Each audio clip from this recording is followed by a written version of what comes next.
action, showing why he's been the driver to beat all series. That is 7 for 7 405 Kart this season.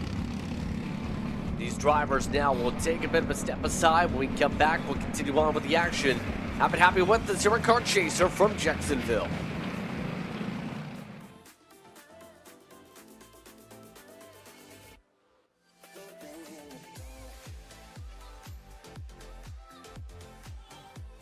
Did you say Jacksonville?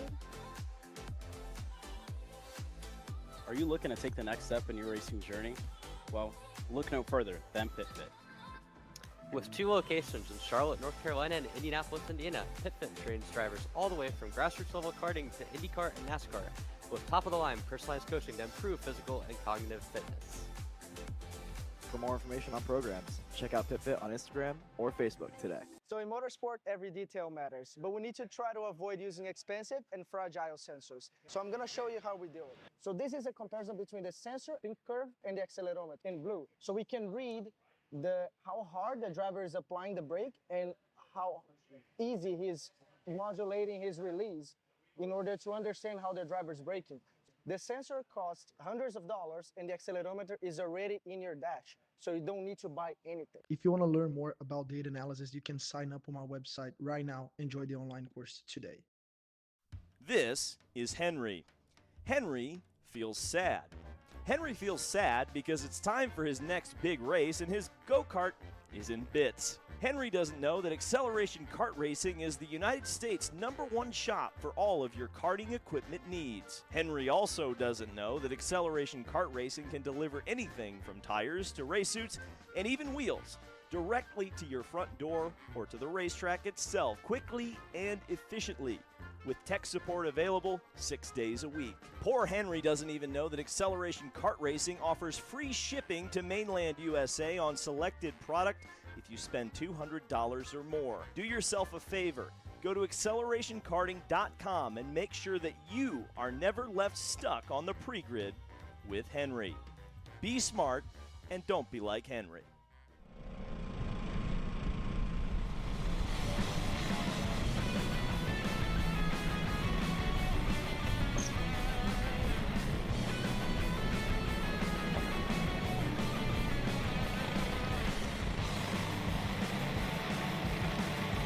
Absolutely, Justin. It's going to be Spencer Height and Maddox Knives on the front row with Caden Pridemore and Ashton Peak in row 2. Row 3 will find Landon Pete and Chandler Babin to make it a 6-kart field here for your Briggs Micro 3 final. And I got to say, the storyline for today is going to be Spencer Height and Maddox Knives going head-to-head here today, putting on a fabulous racing action in both micros in the 206 and the Miami micros that we saw yesterday, swapping the race lead back and forth, lap after lap. This is going to be an exciting one to watch here today.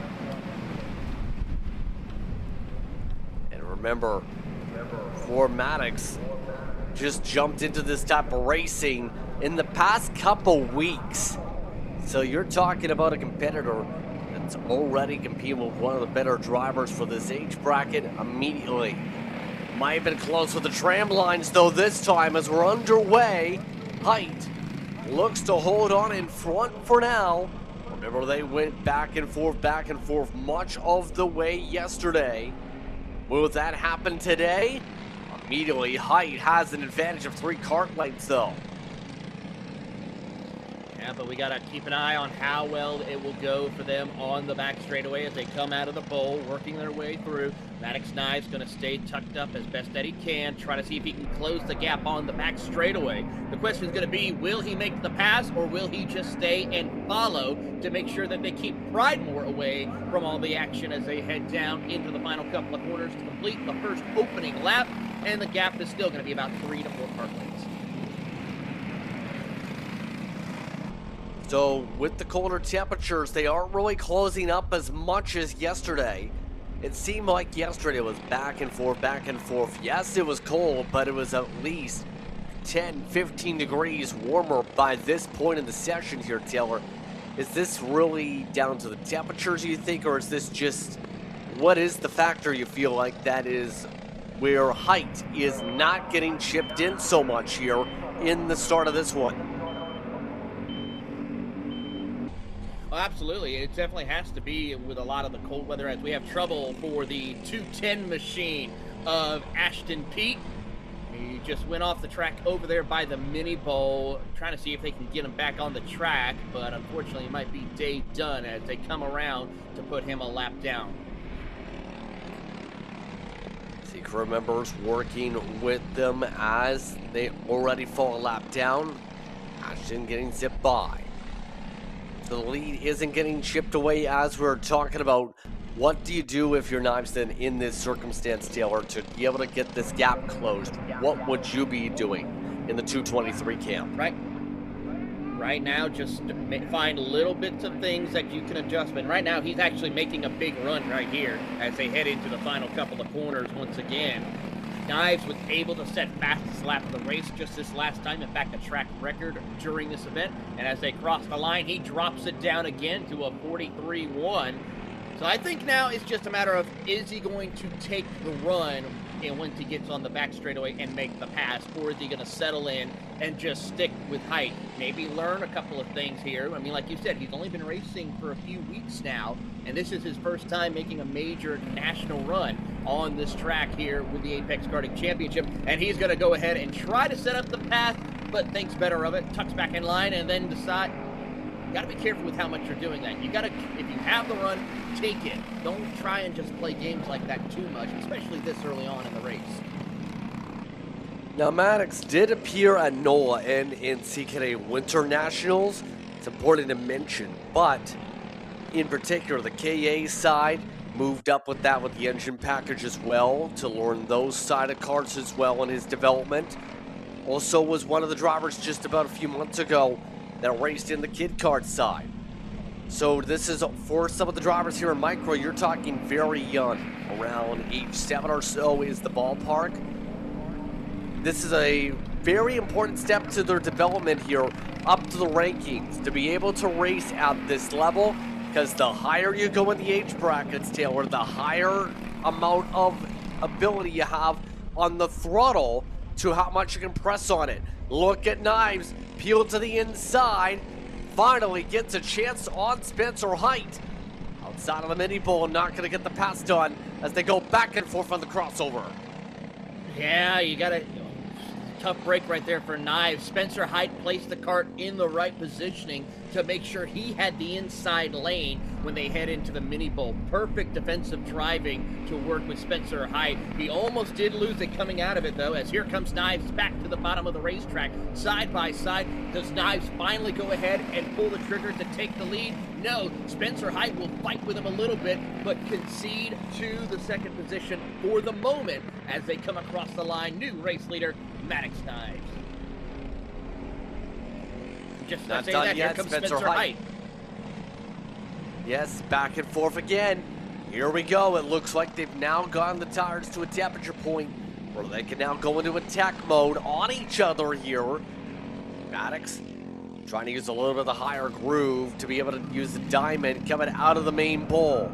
They do have lap traffic ahead as a potential factor. By the way, Pridemore also staying within 4 seconds of this. Has a chance of things boil over. Side by side, going up to turn 9 with less than 3 minutes to go.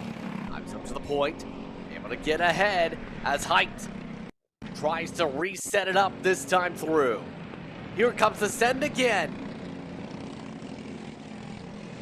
Right there, Height almost missed his opportunity to have the chance to make that pass complete on Maddox Knives, compared to what we saw what happened a couple of laps ago where Height was able to defend against Knives. Now, can Height try and get ready to be on the defensive here in these next few moments? Knives back down to the bottom of the racetrack. They'll go side by side. Maddox Knives going to send it on into the inside. What can Spencer Height do to learn a little bit more of how to defend in these final couple of corners? Hit a little bit of a bump right there and loses a couple of kart lengths, though, to your race leader. So Maddox now tries to settle on in. Maddox in this class, yet to be able to take the checker flag. Highest runs have been in second place 3 times out of a possible 6 it comes to these events so far. But so far now, it'll really stretch out, and they are nearly catching up to that lap traffic. That may play a factor here to give a little bit of pull to the 223 late. Height, with a lot of pull and a lot of bravery, sent it up turn 8. I like what Spencer did right there. He waited till he actually was getting set to go into that corner. We saw Maddox when he was on the back straightaway. He waited till about halfway down the back straightaway to make his pass work. That could be a big help to consider what we could see when we get closer to the end of this race now. Height should try to wait a little bit longer until the last opportune time where a pass would be safe enough and quick enough to make the race lead work for him. We'll find out as they are closing in on Ashton Pete. We'll see how they handle the 210, who is about to lose the second lap. Coming up to what will likely be 3 laps to go here based on the time. Yes, 42-43 second lap times with the 206 motors. 31 seconds on the clock right now as they rumble their way on through. And Pete parks it on the bottom. Spencer Height now having to check up a little bit. Height now over the rear end. Here comes Knives as well. Now Height trying to set it up high side, now goes low side. They get on by the lap traffic here as Ashton Pete actually nearly drives off the racetrack, trying to move out of the way for a split second. I think that lap car helped out Spencer Height a little bit because with him having a tow from the draft of Pete right there, that's what helped kept him in the race lead for a few moments on that part of the back straightaway. 2 laps to go, and Knives dropped back a ways bit from there entering turn 1, but is able to pick up the pace a little bit as they came out of the mini bowl. More lap traffic. I don't think they will catch them before this race is over, but it's still something to consider. Yeah, I don't think that's going to be the factor right now, but what will be the factor is trying to figure out a way for the outside to do something. Spencer Height doing his best to hug the inside. Maddox Knives forced up high side. Had to lift for the corner for turn 8. They set themselves back on up, coming up to the white flag this time through. Final time around up on the board as Height tries to control it. Height now has to make sure he stays on the defensive, prevent any chance for Maddox Knives to make that pass on the bottom. He comes out through the bowl, got plenty of room. He's got a good little bit of a gap to make sure that gives him enough time to hold position as they head down the back straightaway for the final time. What does Maddox Knives do? Spencer Height hugs the white line. Trying to defend. Here comes Maddox Knives, forced to try it again. Tries to cross over. Not gonna happen. Spencer Height comes out of the final quarter to take the win. Once again, Spencer Height adds on to his points lead and wins in this pre-final for the 206 Micros. Knives and Pridemore get in the top 3. Landon Pete, Babin, and Ashton Pete. The rest of your running order, Taylor, as these drivers keep it clean. It's now time for them to go warm up a little bit and get set for their feature race a little later on this morning. But I know for Maddox, he is going to go back, look at that footage, and figure out what little adjustments he needs to make in order to have his shot of winning here in the finals later on today. And Spencer, as long as he can kind of do the same thing of what he just did, it's safe to say he could possibly be your winner here today in the Briggs Micro Division. Could very well be here indeed. Your difference from first to third, 7 seconds, by the way. On the interval, 39 seconds. 2/10 the difference actually between 4th and 5th, in fact, as we've seen for their choo-choo train for their battling on the circuit. So 2 classes complete here, Taylor, so far, as these drivers will set up pretty soon for their 3rd pre-final of the morning session, and it's the big one. It's the seniors that are due up next. A lot of drivers are part of this pack, Taylor. I gotta say, you're talking about some of the biggest heavy hitters in 206 racing action. Christian McKeithen, one of the ones that we're definitely going to be watching. Henry Wheeler as well, and many more that are about to do battle. This is the category everyone's excited to watch, and in a few short moments, we will turn them loose out onto the track. Got a little bit of time, though, for next cart to go out at 9:32 to start the Briggs Senior pre-final event.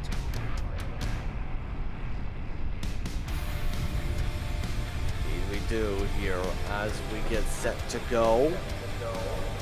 Again, getting to work here at 103rd Street Sports Complex. And you have to love this racetrack. We talked about this facility a little bit before. One of the older racetracks when it comes to the country. It is a public park after all. Located on, well, 103rd Street. If you look over to the map, what's nearby this racetrack, you have the highway just over towards the left if you're facing out towards the street. To the right, you start making your way over towards the interstate with I-295, as well as some of the other stores like the Publix, like the other homes located in the area, like the Checkers, like a Walmart. And then it's a hop, skip, and a jump just about by a few minutes to get to downtown, by about 20 minutes here in Jacksonville.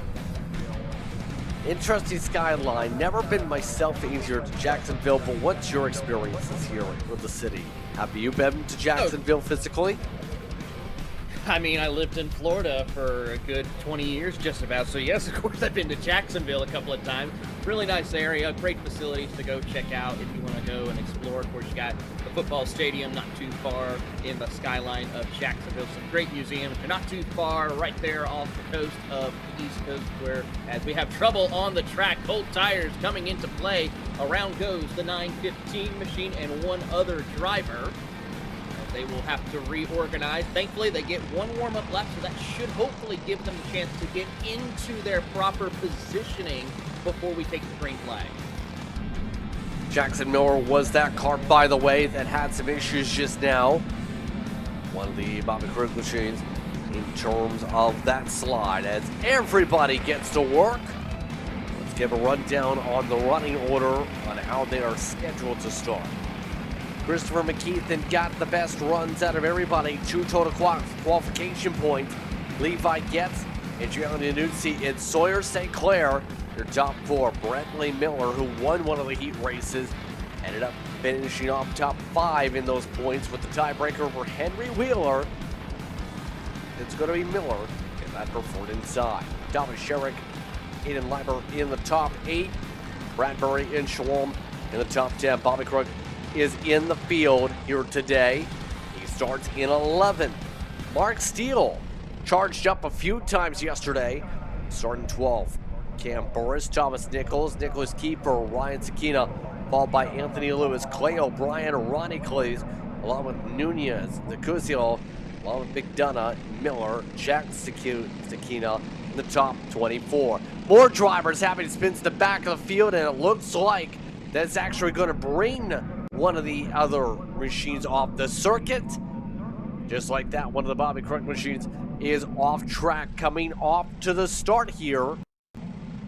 That's going to be unfortunate right from the get-go, and that is Bobby, in fact, who is into the runoff area, coming up to the green flag. Green. Doesn't look like it yet. Now is rolling. Almost looked like they were staying pacing for a second. Many drivers wish they were because they're spinning again.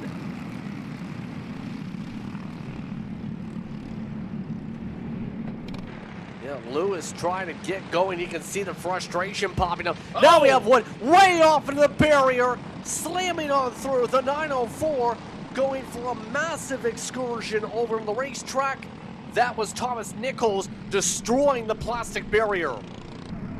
Tough break right there for Thomas. I gotta say, that is not a good look here for these cold starts on this race. As the field looks around, Henry Wheeler takes over the race lead here as he will lead the charge. Look at this gaggle for third on back. You're in chaos right now. Wheeler saying, let's work together a little bit with the hand signals. St. Clair, Bradbury, everybody else saying, you know what? I like wrestling matches. We're going to have a boxing match right here. Now more contact. Big squeeze on Miller. Just about turned some drivers, believe actually did, as more drivers in the mini bowl go around. Well, if you think about it, Justin, we just had the Royal Rumble happen last night, and this is the Royal Rumble for the 206 seniors as they are trying to see who could be the last man standing in today's action as they go 3 wide a little further back, drop back down to 2 as they try to negotiate one of the carts they're leaving behind in the draft. But right now it's Wheeler and McKeithen who are leaving St. Clair and company in the dust. Yeah, those two very comfortable with one another. They race a fair bit at the national level, and it looks like they've found friends where they needed to say the very least. How much does that help confidence-wise when you race so much against one another compared to some of those that you might be not as familiar with, where you're just trying to gel out what the racing style might be? Well, that's a big trust. You know, Henry Wheeler and McKeithen, like you said, they know how they race each other. They know their little quirks. They know every which way of how they drive and race. So they're going to trust each other a little bit more than maybe they would with a Sherrick, a Bradbury, or several other competitors who maybe are making their debut this weekend. So it's really important to trust your drivers that you're racing around. 1, to make sure you're safe out there on the circuit, and 2, to make sure you have a chance to have a great finishing position in this pre-final event. There's a third factor here too for Wheeler. Has to be trying to make sure he limits the variables, keeps on outscoring his opponents here, because right now Wheeler is your unofficial points leader with 408 points to Yanuzi's 417.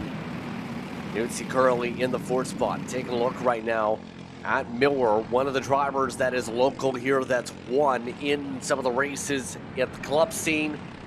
Gonna have to dig with some of these other drivers to close on up quickly, because you have Getz, you have Sherrick, Munster's in the pack, also trying to figure out a way to gain. A -2 for Miller so far, +8 for the 997, by the way, along with Scuzio's 989. So those two are on the move, despite all the craziness so far. We just saw jobbing in the entire big train going on.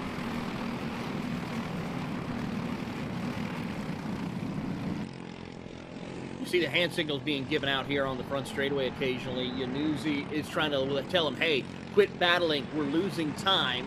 Work with us. We can maybe have a chance to hunt down your top 2. But with this battling that they're having amongst themselves, that just keeps allowing McKeithen and Henry Wheeler to pull further and further away. And that's one of the things I have to say is somewhat frustrating sometimes as a broadcaster when you see this large group of drivers trying to catch up to the race leaders, but then they start battling amongst each other. It's like, you've got more cars, you stay organized, you can maybe have a shot of it and make it more interesting. But right now, I think Yanuzzi is realizing that as you see some drivers starting to beat and bang a little bit. The 9918 of Sherrick gets moved out of the way.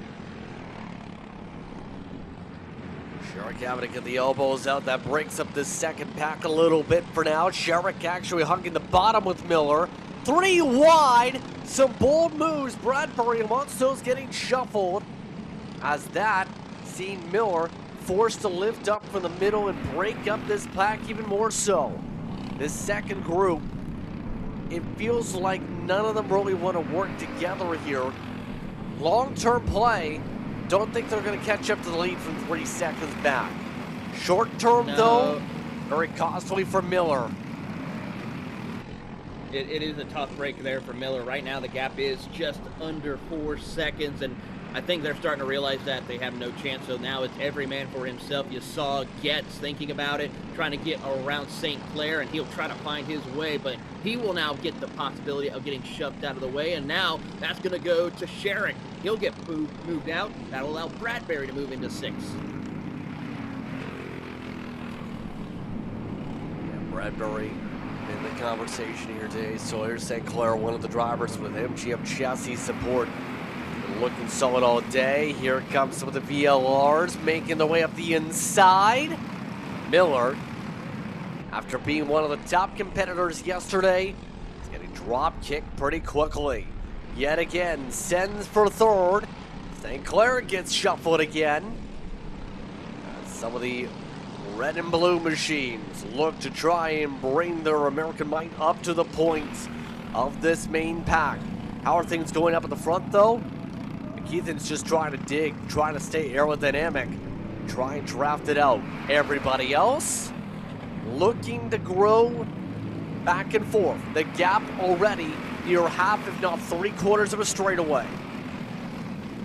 Yeah, that just shows you McKeithen and Wheeler have definitely got their karts dialed in and working together, not causing any problems, just racing amongst themselves, staying single file, not pushing the envelope. Henry Wheeler, though, I have to say, may try something towards the end of this race. There's still about a minute to go, so we're looking at right around 3 laps to go for our competitors as Getz, St. Clair, and company are trying to battle out amongst themselves for that final step of the podium in the pre-finals. Coming up to a minute to go. Getz now getting himself past St. Clair. Zips back around. Bring some friends like Canuzzi right on through here. Now Adrian Canuzzi we talk about with the point standings here in the midst of this sequence. Needs to find a way to at least get on the podium spots, get himself comfortably a decent pickup, because remember these pre-finals, max cap of about 100 points. You can score, Canuzzi, a WKA Grand Finals winner in his racing career, looking for a way to scuffle to third. All while the top 2 stay content. Canuzzi doesn't get the chance to make a move. In fact, one of the stealth carts trying to cut inside. That's Mark Steele trying to move ahead. Mark Steele trying everything he can to get a good finishing order to have the best chance of being closer to the top 2 in the finals as they come across the line. 3 to go. Drivers trying to negotiate through the traffic here as they work their way out of the mini bowl. See, Getz is trying to get something started there in the 6th spot as he looks to try and get back into the top 5.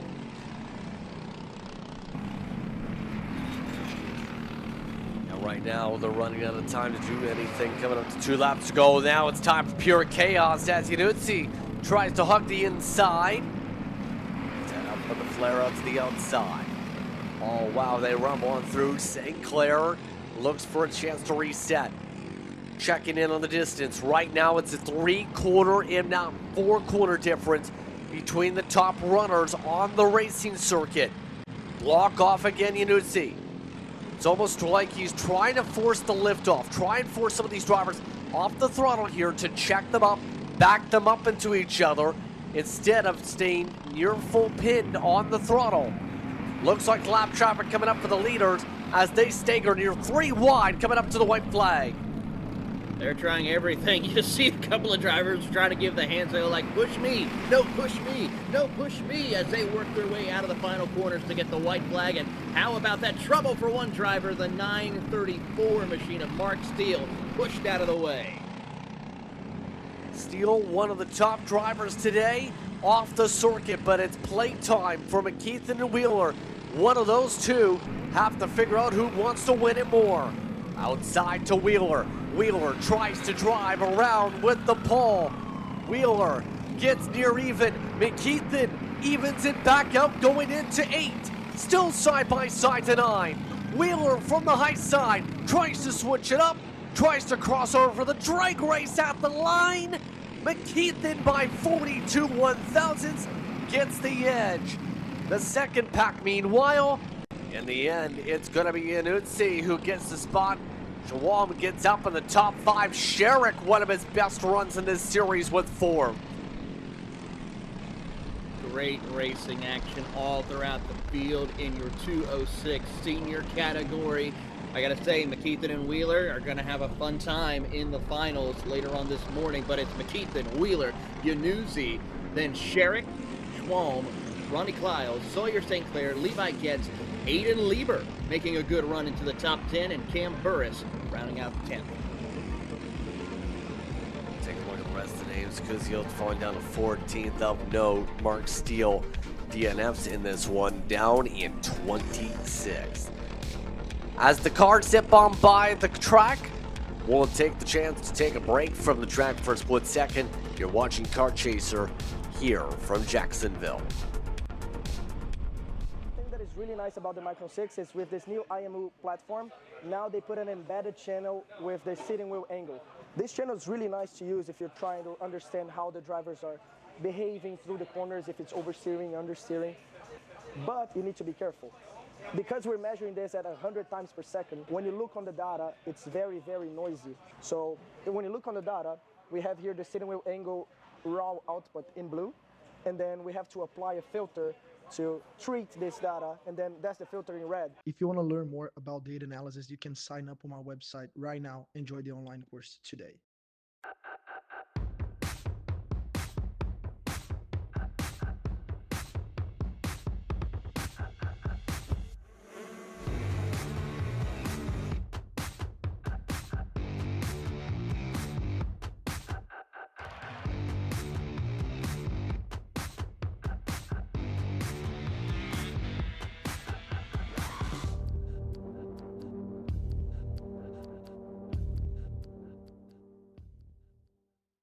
The 2026 Cup Kart South Series, February 20th through 22nd at Finish Line Karting. March 20th through 22nd at Daytona International Speedway. April 24th through 26th at Music City Karting. And May 29th through 31st at Bushnell Motorsports Park. Cat food marketing. $9.99 a month. Dude, Caleb, wake up. Dude, we're live in 5 minutes. Let's go. Come on. What are you doing? Dude, I'm so sorry. Xander had me in a cat food marketing meeting till like 2 a.m. last night. Come on, man. Do you have anything I can drink? Dude, I got the perfect thing for you. Perico. It's a healthy energy drink alternative. Perico, non-GMO, gluten-free, kosher, magnesium, B12, B6, Yeah, it's good. B5, biotin, and zero sugar? Pericazo! Try Perico, made with natural ingredients, organic caffeine, and supports your metabolism. Try the new official energy drink of Kart Chaser.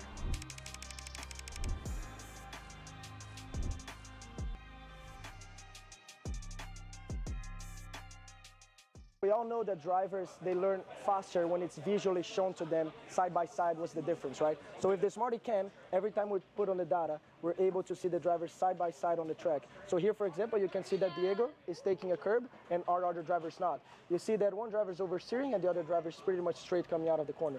By showing this to them, they're able to absorb faster. And you can even play the videos simultaneously so they can see how they're performing through the track. If you want to learn more about data analysis, you can sign up on my website right now. Enjoy the online course today.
Liam 4, or actually Ruben Greer, setting the fastest lap so far, with him being right at the tail end of this lead pack as they work their way through.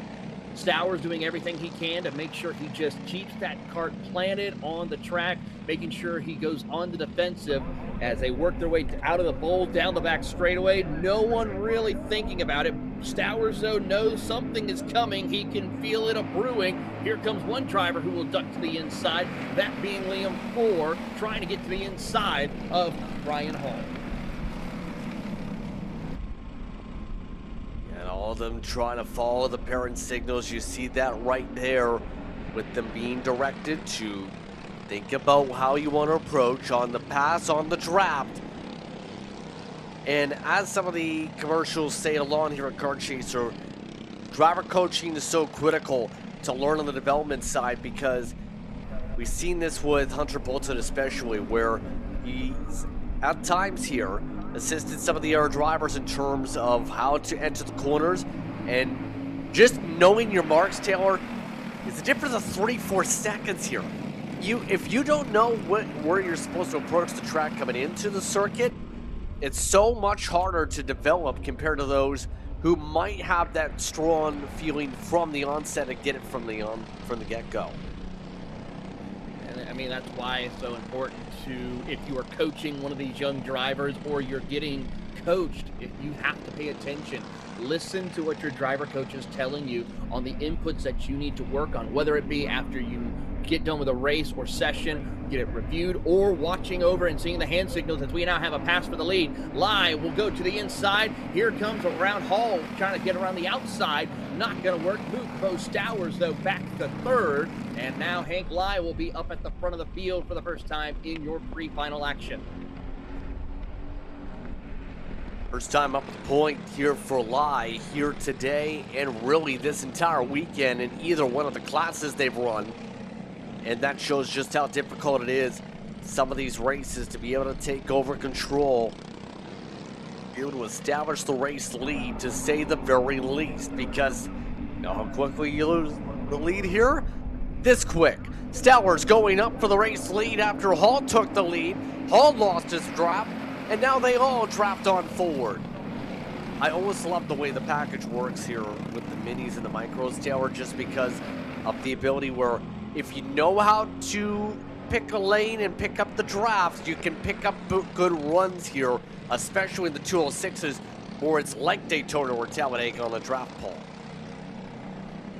You gotta have a sense of how the air is going around you to get that run. You know how we talk about in NASCAR where, you know, some people were able to see the air. Well, you gotta feel it a little bit too in these karts, knowing how that kart is starting to get up to full revs and where you can make that run and take it and move up a position, as we see now, as though also how to block it as well. Stowers just gonna settle in a little bit, same with Greer and Hall. They know they have still plenty of time, 2 minutes to go, plus the additional 2 laps. So I think right now it's just settle in, see if they can pull away from Lyle and 4 to drop it down from a 5-kart to a 3-kart race. And the big thing, interestingly enough here, we haven't touched upon this weekend, is the way these karts are set up here, potentially here, Taylor. You're talking about with the throttle, not as much compared to the full throttle you'll see from the seniors all throughout the weekend. However, with that being said, still have the potential of the gearing to adjust with the teeth of the gear itself here. And we've seen a lot of these drivers try and maximize it out for the straightaways. Ruben Greer, really good in the corners, makes the pass to the lead. Beautiful pass right there by Ruben Greer. Now the question is going to be, how long can he hold it? Because we know how aggressive Bo Stowers is. When he has the shot of taking the lead, he will take it and pull the trigger as they head down the back straightaway. Will he pop out? Will he stay tucked up? We're going to find out. He's going to stay tucked up as they enter the corner. He's going to try to see if they can leave Brian Hall in the dust and make it a 2-horse race. Trying to make this a battle here, as Greer tries to keep up at the front of the field in the Racing for Children's machine. As mentioned, charity race going on there, charity event in fact, over at Barton Motorsports Park with Porsche Race Car for kids with disorders and those going through cancer treatment. For those who want to follow along with that, be sure to go and message Ruben Racing directly, because it's an opportunity for those to be able to get some seat experience charity-wise before the Honda Indy race coming up in a busy start of the IndyCar campaign. Greer family big on the charity side and looking to hold on with 3 laps to go to win this pre-final, Taylor. Well, he's doing a great job of it, keeping that cart planted in there. Oh, a little bobble as he hit the curbing on the apex of the mini bowl, but he's able to hold on to it and keep Stowers behind. Let's see what they do out of the main bowl onto the back straightaway. Big run coming from Stowers. Does he pull the trigger, or does he wait for the final lap to make the run? He's going to push him down the back straightaway. They're going to try to see if they can continue to leave Ryan Hall, make it more so official. 2 horses can win this race amongst them as they come out of the final quarter. 2 laps to go. 2 to go this time through. Stowers now has made it a 2-cart battle. It was a 4-cart battle just minutes ago. Now, as they zip their way on through, can Stowers make the right move to cut along to the inside, take over this lead? It's going to require potentially the crowbar. Looks like Stowers instead going to have to use the outside, do something different. Got a much better run, Titler. Got the draft to the bull section and utilized the extra little bit of rev to make the pass come into the white flag. Here they come through. Now the question is going to be, what will Greer do? We've seen passes going into turn 1. Can he find it? No, not close enough to try anything. It's going to matter and come down to how much of a toe he gets down the back straightaway to slingshot past Stowers on the final lap. Out of the main bowl they will go. It is go time to see Greer on the inside. Stowers goes all the way to the bottom. Greer will go further down, trying to make a pass in the grass. Not quite working out for him. He'll now cut to the outside, side by side for the race lead as they head into the final corner. Still side by side. Stowers near contact. Greer tries to squeeze. A little bit more contact. Greer holds off all the charges to take the win. Greer able to hold off Stowers in a close fight up front. Hall lie the top 4 as 4 gets the 5th position. DePontes, Bailey, Herrera also in this field. What a charge at the end as Greer and Stowers definitely got the elbows out. They're still racing like it's the last lap meanwhile yet again as they zip around here. What a closing for these drivers here as once again Stowers pokes up in front on that charge to come on through in the close. Stowers, I think, thought there was another lap for a moment. Interesting situation right there for Stowers, but for Ruben Greer, he will take home the pre-final win, get some much-needed points. Great run for him, but now it's time for our final pre-final event before we get set to give out the big trophies. Indeed, let's take another break. You're watching today's action from Jacksonville, Florida. Be sure to keep on tuning in for the North Florida Kart Club. Stuck with your kart racing? Not sure the ideal kart setup? Or going to a track for the first time? Well, Kart Class has the answers for you. Our online portal has a wealth of experience and knowledge to help your kart racing. From kart setup advice to track guides that are targeted specifically to your circuit, or the driver coaching aspect with mindset, racecraft and driving techniques. If you want to take your karting to the next level, visit us at kartclass.com.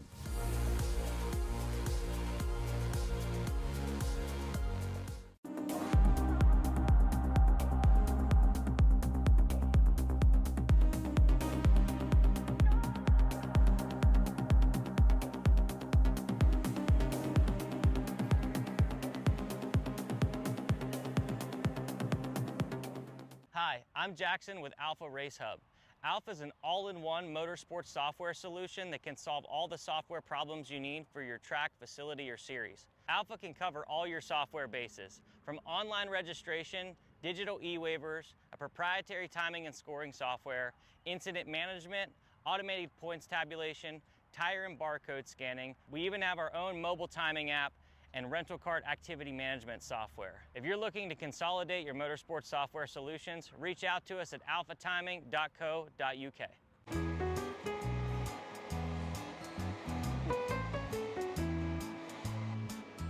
Gee, looks like we're missing the engine. What the hell am I supposed to tap? What do you mean? It's my Greyhound. It's all I need. Where's the rest of it? It doesn't matter. It's a Greyhound. You gotta make way. Okay, you're good.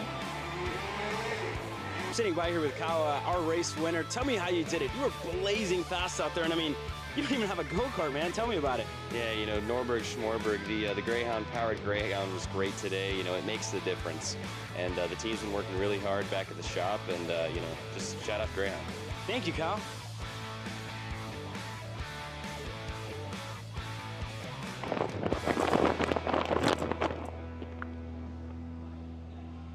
How the did you just win? Doesn't matter. It's a Greyhound. Cool features that Race Studio 3 has that people normally don't know about it. The track map on the background. So if you just connect your computer to the internet, you can come up here and click on this Google Earth icon, and it will pull the background from the Google Earth into your GPS data. If you want to learn more about data analysis, you can sign up on my website right now. Enjoy the online course today. Are you ready to get behind the wheel? From Formula One to NASCAR and IndyCar, all the pros start here.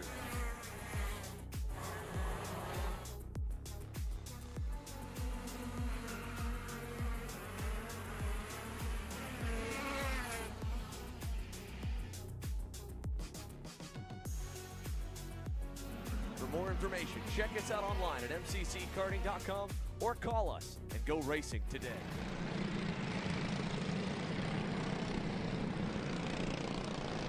Here we go. It's time for the Briggs Juniors to hit the track for their pre-final, or last of the pre-final rotation here this morning before we go racing for the mains in just a little bit. Prince Taylor Burst with you as here's the lineup real quickly. Layden Mole is up in the front of the field. Kai Mars in second. Jet Price and Richard Wazinski, followed by Ryder Thompson and Max Hudman. Evan Frey and Bowen Green in the top 8.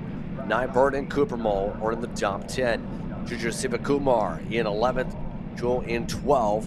Kopita in 13th with Cataldo 14th. Patrick Santoro along with the Conkers of Hugh and Thaddeus, layer uphill the rest of the pack. We're underway for the juniors, and we have a spin at the back. 2, 3, 4, 5. Everybody picking up sticks as we have chaos in the back, Taylor.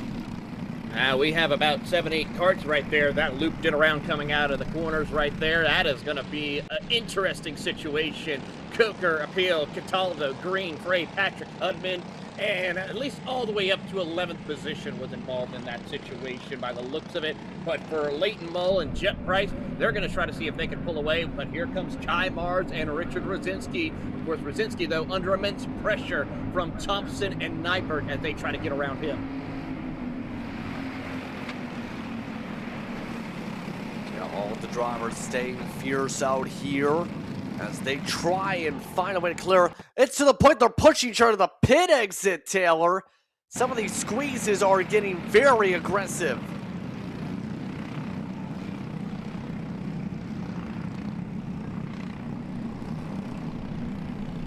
Right now, as we go here, less than 7 minutes to go on the clock early on in this one. Layden Mull leads things up in the front of the field as we go. Jet Price set the fastest lap out of anybody so far, but here comes Kai Mars taking a small peek. Nothing doing as the top 3 get to work.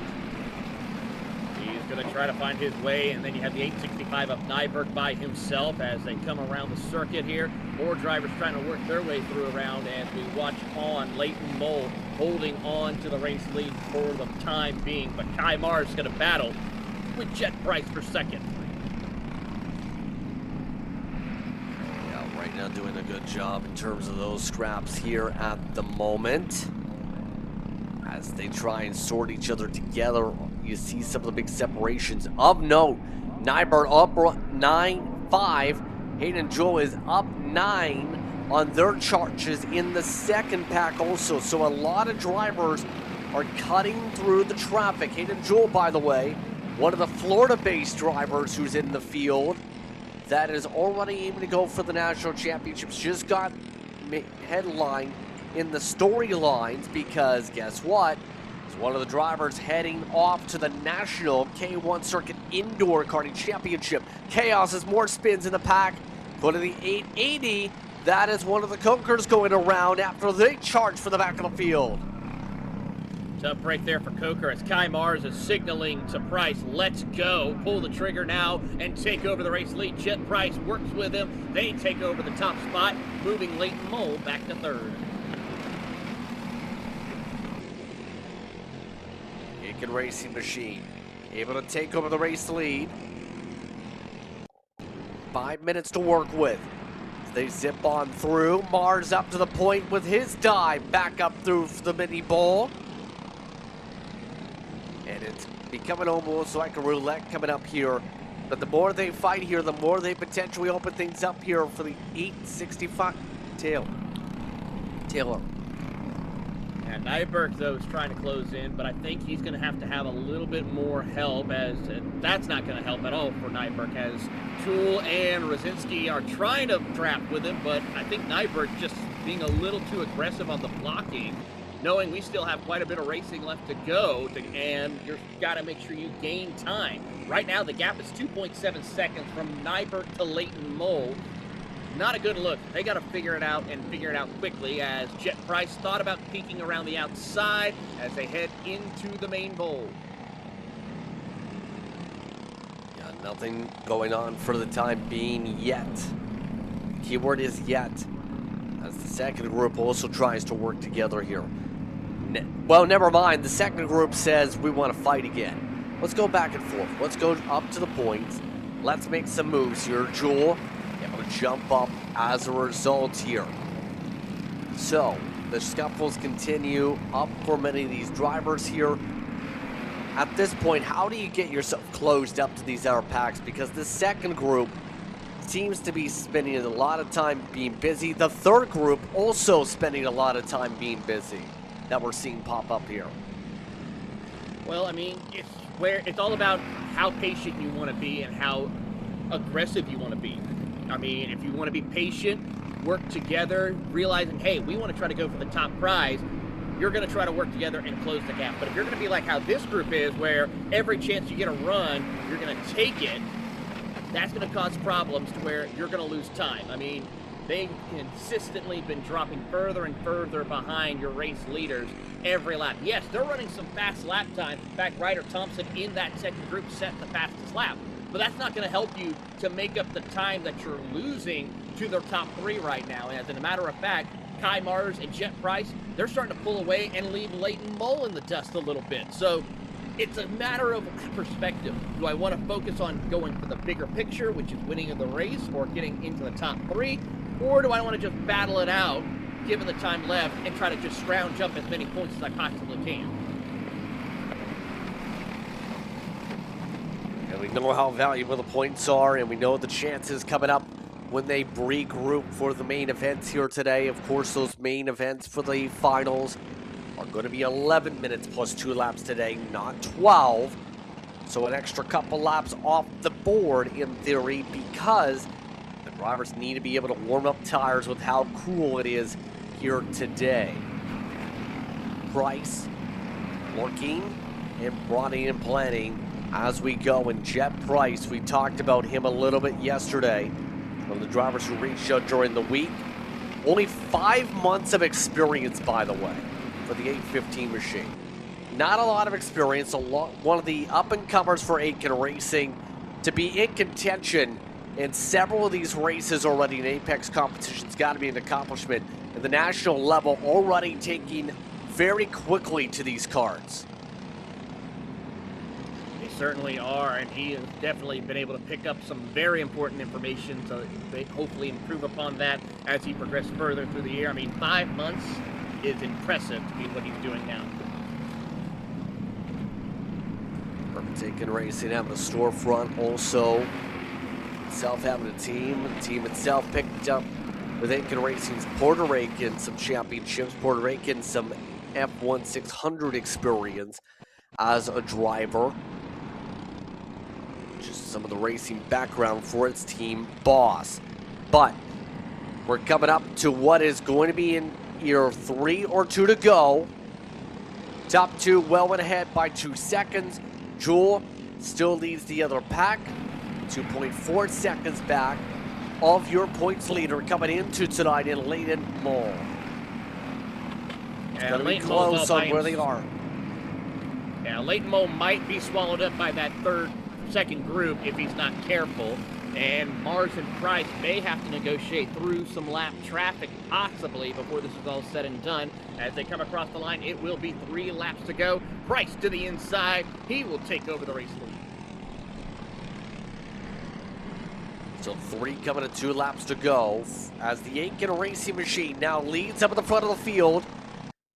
Now, time for Mars to figure out a way to make a pass. Defense time for Aiken Racing's Price. Price gets past despite that from the outside. So compromising a little bit of speed there, starting to not work for some of these drivers. Take the shorter distance around and block off the inside, compromising straight line speed a bit here. They certainly are compromising it, and last time by, Hayden Jewell, they're starting to pick up the pace just a little bit. In fact, they are closing in on Leighton Mole as trouble for one driver goes off the track. He will rejoin, but that will be in front of that second group as they come out of the bowl down the back straightaway. Who will decide when to pull the trigger amongst these two? Jeff Price goes to the inside as Leighton Mole is swallowed up by that major group behind. Still side by side, coming up to 1 lap to go for the leaders. Back and forth, Price up to the point. A lot of drivers battling in the second pack still. They've chipped away the gap on Leighton Mole. White flag is out final time around. Mole feeling the pressure, having to hold off multiple drivers in his group as one driver cuts through the grass, others battle for the win. It's all for this here as Leighton Mole finally finds his way back up into 3rd position as they come up out of the main bowl, down the back straightaway once again. Jet Price to the inside on the final lap, side by side. Can Kai Mars hold him off? He's pushing him further and further down. He's going to have to try to find a way to cross him up. Price retakes the lead. Out of the final corner, Jet Price looking to win here at Jacksonville in the pre-final as trouble for the 865 of Nyberg out of it and out of the top 5. But Jet Price winning here in your 2-6 junior pre-final. Does so by about 1/10 of a second in the end. Jewell finishes in 3rd. Leighton Mole has one of his lowest runs so far of the year in the 4th spot. Thompson, Rosinski, Nyberg still comes away 7th. Frey in the 8th position. A part of those drivers is a lot of these competitors still cross. Green and Sivakumar get in the top 10 here. So that concludes our pre-finals, Taylor. That will bring us to the finals after this break. Watching Kart Chaser for today's action here from Jacksonville, Florida. Keep up racing with Apex after this. Kart Zone is officially open. We're America's first true karting dealership, built by racers for racers. From your first chassis to managing a full team, our experts guide you every step of the way. At Kart Zone, you'll find top-tier products from your most trusted brands. We believe in performance without compromise. Your karting journey starts here. Visit kartzonena.com. Cool features that Race Studio 3 has that people normally don't know about it. If you look on the bottom left, I have the weather showing my ambient temperature, pressure, humidity, and even the wind direction and wind speed. To be able to get this, you gotta create an account on the AIM website and just log in. If you log in and have internet on, it will pull the weather from the previous year of sessions that you have. If you want to learn more about data analysis, you can sign up on my website right now. Enjoy the online course today.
Come on, man. Champions aren't just born on the kart track. At SimShop, we deliver professional-grade simulators with the best performance-to-price ratio in the industry. Founded by racers who understand what you need, our SimMagic and Moza equipment is powerful enough for the pros, yet affordable for everyone. With unmatched customer support and a thriving community, we're your racing partner. Visit simshop.com today.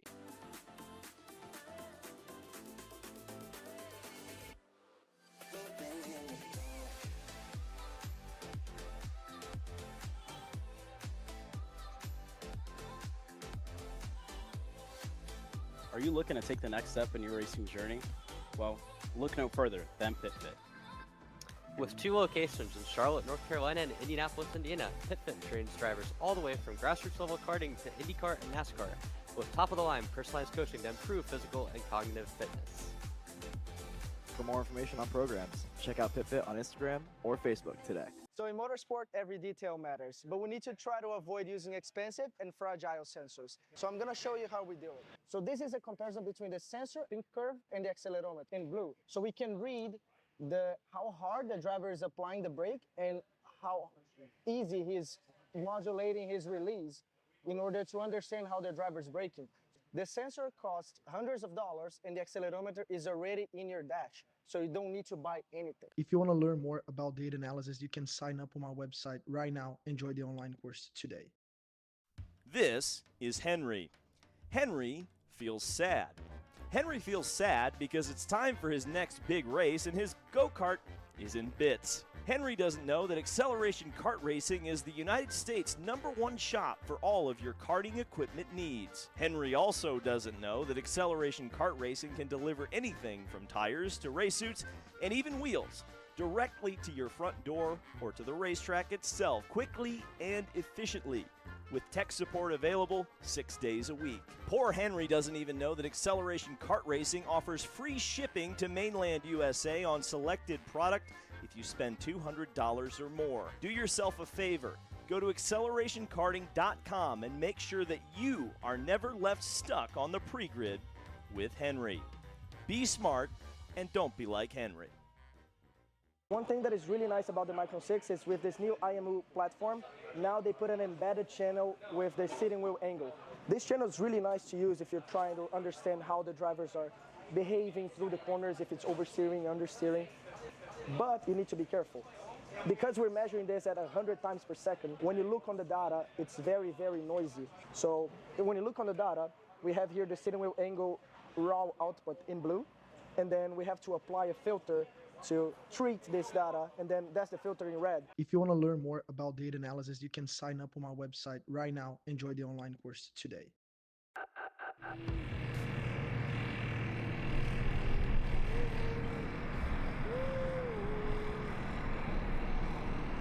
As we get set to go for today's action, it is just about time for today's national anthem. If you're at the facility here today, we'd like to ask that you please rise if you're able and remove your caps as we get ready for today's playing of our national anthem.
Thank you.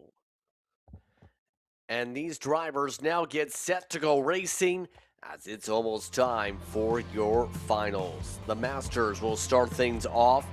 Of note, there was one penalty noted from the previous race, from the pre-final.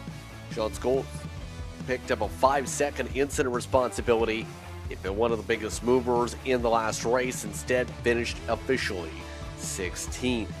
The Masters themselves, though, are getting ready with 19 initial starters entered this weekend. 18 will roll off, Taylor, for what will be about 11 minutes plus 2 laps of racing here this morning. It really is going to be an exciting one here today, Justin, as we get set for the first day of racing action with finals. The trophies are given out. The big points are given out. Let's see who stands atop the podium as we get set for our 206 Masters. Fagan and Davis will lead us, of course, to that green flag action like you mentioned. And I got to say, those two are set to put on a stellar show here for us today. Then behind them in the running order, it will be Cale Martin. Ryan Curtin starts off with the 4th spot. Danny May is in 5th. One moment, we have a spinner already. Looks to be potentially 437. That is Curtin who's gone around. So that may shuffle your order a little bit. Danny May, Todd Barron were set in row 3 coming into the run. Ron Plays is on the move in 7th. Estes in the top 8, Hastings and Miller, Appel and Tony, Chalmers and Insko, McElry and Scholes, Zagaitis and Lapke. Paul Nyken is a DNS expected for this weekend. So the drivers get set to go here. What are your keys to a good final here this morning with how briskly cold it is? Well, one thing is going to be take care of those tires as much as you can, as well as also be patient a little bit. If you know that you got to work your way through and catch up, be patient, find those openings that you need to take, but don't be over aggressive to where it could cost you the chance of being on the podium here today. I think that's going to be the biggest one here. And also, watch out for those cold tires, especially going into the opening corners here on the start of this race. Why do you think they're working so hard here coming up to the start box to be able to warm up those tires? Try and make sure they are ready to fire off when they go to the tram lines. Officials, make sure everyone stays single file now for those lines. Fagan on the inside, Davis on the outside. Into the blue cones they go, and we're underway here in Apex action. And we're spinning in the heart of the field. Contact and chaos abound. Several drivers sent scattering, including, once again, Ron Calais, who was a double winner in the CKA Winter Nationals. Some disaster for some of your top starters. And already the 471 have an appeal on down to Jeff Chalmers. That's such a break. Chalmers was such a strong competitor all weekend long, and it ends for him not even taking the opening lap. Tough break for him. As Fagan and Davis, well, they're going to go ahead and do battle. Davis realizing he wants to try to break away. Fagan, very aggressive, will move Martin out of the way and try to get in slot, but he's going to have to wait. He'll drop back to P4, losing spots to both Martin and Curtin. And a bold cut to try and peel into the line. Do you expect that to be the norm, to be that aggressive here now that's the final? We are seeing some deep sends from that 405 here in areas we haven't seen him send it yet. Well, you think about it, Fagan has been the dominant driver. When he gets out in clean air, he checks out from the competition. So I think it's a smart move for some of these other drivers to be so aggressive, to move Fagan further and further back to make it more difficult for him to get to the front of the field. Meanwhile, Davis and Martin, they're starting to pull away from the rest of the field as those two work together. Yeah, already a lot of elbows coming out here in this one. This is one of your more aggressive races of the weekend. We expect that it is the final this time through. You know who's in the conversation for the first time really in the main pack. Slowing in better and better and better as the top 5 speed. Todd Barron's in the conversation. And Barron, obviously a strong competitor, picked up wins, obviously at Trackhouse, but also has picked up St. Kennedy self-season championships multiple times over. He's in the heart of this conversation and is now up inside the top 3. And he's got Eric Fagan right there with him, so you know those two are going to work well together to try to work their way through. Brant Estes trying to find his opening to break further into the top 5 as they work their way through 3 wide out of the mini bowl. How about that? Look at that bold move. A lot of these drivers getting broken up from that, though. And the front runners start to splinter the pack out. But Davis and Martin in the conversation up front. Fagan having to work with his boss. Remember, Fagan works as a mechanic for Todd Barron down in North Carolina. So they are trying to figure out a way to utilize their carts to the best of their ability to close out here. Thornton also in the group. By the way, among some of the other notables trying to charge the field, +5 for Sagaitis. It's go, runs issues earlier on, up 4. Inside your top 10 of the run orders, you see those drivers, how they're faring out in this cluster behind. This would be essentially the third pack you see in the background. As we watch that third pack right there, led by the 409 machine of May, they are trying to see what they can do. He's got Brant Estes, who we'll see later on, racing in the KA Masters Division as well, along with Chad Miller. As those drivers try to work together to hunt down the rest of the top 5. That's right there on the edge of it. Cale Martin comes around, set a fastest lap of the race with help from Brad Davis. They currently have a 1-second advantage over Todd Barron and Eric Fagan. Starting to plateau a little bit. Everyone's now temperatures on the tires starting to come up a little bit more. Grip's starting to fade just a tad, so it's now a matter of how well your cart's set up for the long run. We're now going further than anything else before than what we have all weekend. It's going to be a matter of how well those tires are going to have as trouble for the 403 of McClure, who is going to be out of the race. Tough break for him. It looks like suspension broke on the front of that tire. Go right you're referring to is specifically.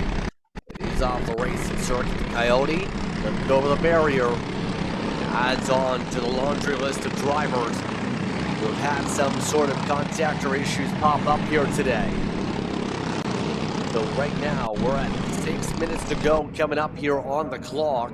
Of note, Fagan is now back in front of Barron in their group. So how do you approach things if you're Barron and Fagan? We know they're probably going to be working together, obviously, because of what we said with the mechanic side of things. So what do you do if you're Todd to help out Fagan, knowing he's competing for the championship? Right now, Todd Barron is not close enough to really even work with Eric Fagan right now. In fact, he's falling closer into Ryan Curtin's clutches here as he is starting to fade away. Fagan just has such a well-rounded cart. The only problem is now is he's not at the front of the field. He got pushed back further and further at the start. So now he's got to figure out a way to find his opening to get charged. You see him right there telling Barron and Curtin, work with me. Let's not lose track. Curtin thinks better of it. Barron's going to stay tucked up and work with him as best that he can. But we know how quickly he has trouble. Fagan loops it around, makes contact. And I don't know how bad the snow front end of that cart's going to be, but he will lose all of that positioning right there and swallows up by that second group.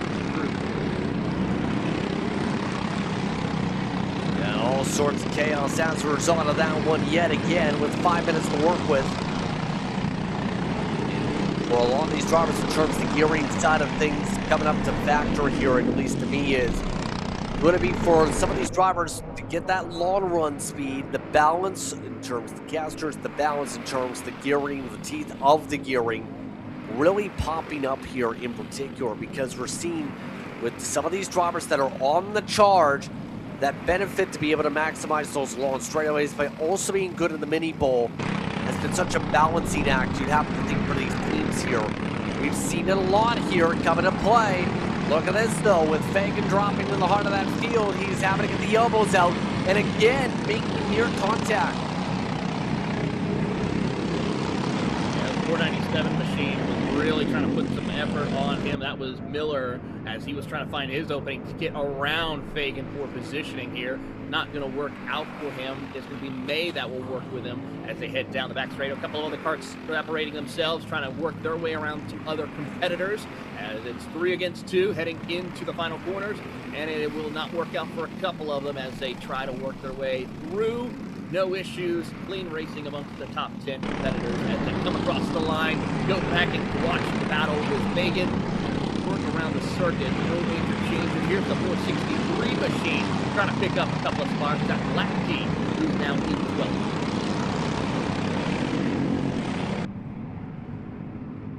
So 3 minutes to work with this time through as we poke around at the packs here. Right now, some of the other drivers like Chad Miller trying to get ahead. Troy Tony's been quiet all weekend, up 3 spots as well in terms of some of the trains. And for a lot of the competitors here, touching upon some of the drivers, Brad Estes in particular, one of the drivers that is running double duty that you see in the heart of these fields, by the way. A curious driver to keep an eye on here, of course. Top Tennessee Big Red Nationals, we mentioned that back yesterday. You have to wonder what some of the drivers that are running double duty are taking for later on today, in particular Estes, who we know is a contender for it comes to the KA Master side of things, Taylor. There's a host of other things going on here as we watch further back amongst the outside of the top 10. Burrell Art Machine will make the pass and move up further into the running order. Great fighting here amongst them as we go back a little further up the running order. It is Todd Barron and Curtin who are trying to close the gap. They are running some good lap times, just not enough though to make the charge against Brad Davis and Cale Martin. They're about 4 seconds behind. They're not really making any headway. It's a matter of just when will Cale Martin decide to pull the trigger against Brad Davis.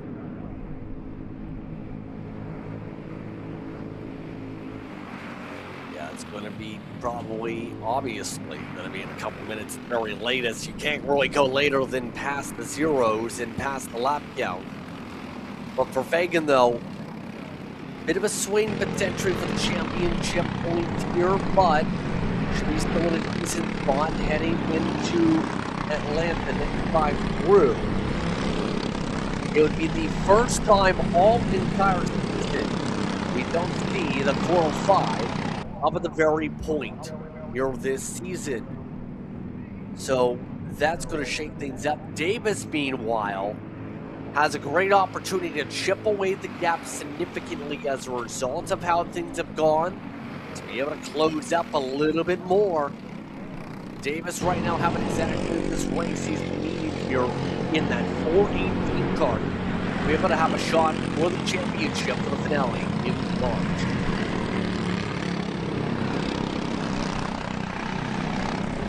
Watching on with the race leaders here as we are closing in on the final 2 laps of the race, and it looks like Steve Davis still holding strong. Cale Martin just working with him, wanting to keep that gap separating a little bit more because Ryan Curtin and Todd Barron, they have settled in and are starting to push a little bit further. The problem is they're running out of time. There you see the gap as you see on screen, working their way through the final couple of corners.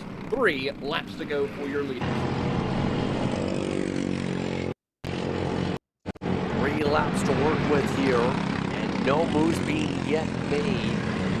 Yet, Davis just march around to the MGM. Cale Martin still been running here even on the pace, as you would expect when someone is lockstep as he is. No defensive moves being made by Davis, though, as you would expect. You're waiting for the right opportunity to strike when it comes to his opportunity. If things boil over, Curtin and Barron are that next pack that can take advantage and require a big mistake to close up the deficit. 2 laps to go.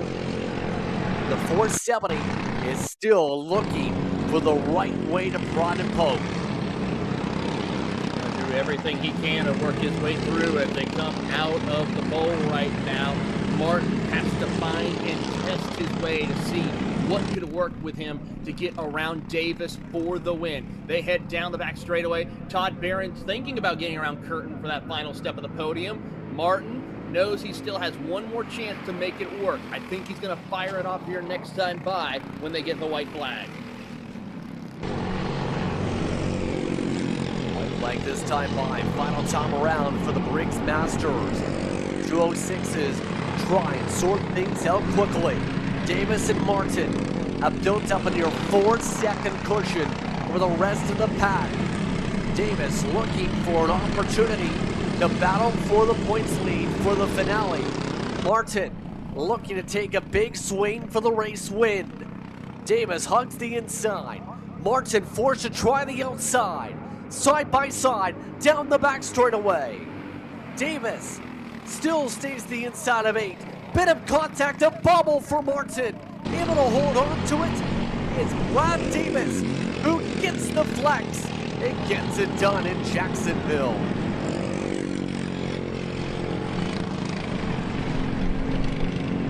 Great racing action amongst the field here, amongst your top two, and you saw a little fist bump from both of them. It was just some good, hard, clean racing amongst them, even with the contact, but congratulations to Brad Davis winning in your 206 Masters. So Davis gets the job done over Martin. Fagan does get on the podium because it looks like there was an issue with Todd Barron in the last lap and a couple of the others in that second pack here. So those drivers got absolutely shuffled with Estes and Tony coming away with a top 5 at the very end. While the other drivers still coming across the stripe or to pit road now with Miller, Lapke, May, Lies along with Zagaitis. Bunch your top 10 competitors here on this one. Hastings, Kurtzen, along with Chalmers, Scholes, Barron a lap down. You see that poke on the pylon here. Obviously, things boiling over a little bit in the end, Taylor, for some of the packs, but Davis gets a good points haul. He certainly does, and that's going to be a big help for him as we get set for the final round at Atlanta Motorsports Park here in a few short time as we get set for the action. Busy day of racing action still to come. Of course, our next race is the Briggs Micro main event, but we still have racing all across the country from here in Florida, Texas, and California, still racing on throughout the day today. Busy day, to say the very least here. Looking at the scales, Barron having some hugs there going on. Obviously some conversation popping up there with Barron as a DNF in that race.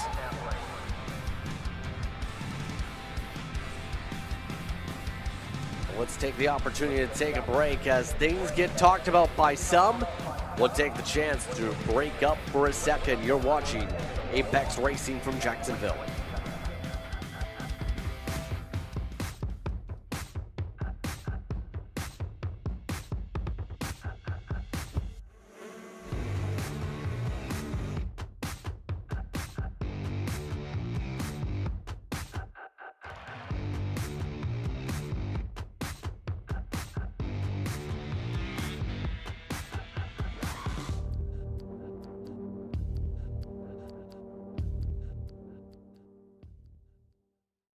The 2026 Cup Kart South Series, February 20th through 22nd at Finish Line Karting.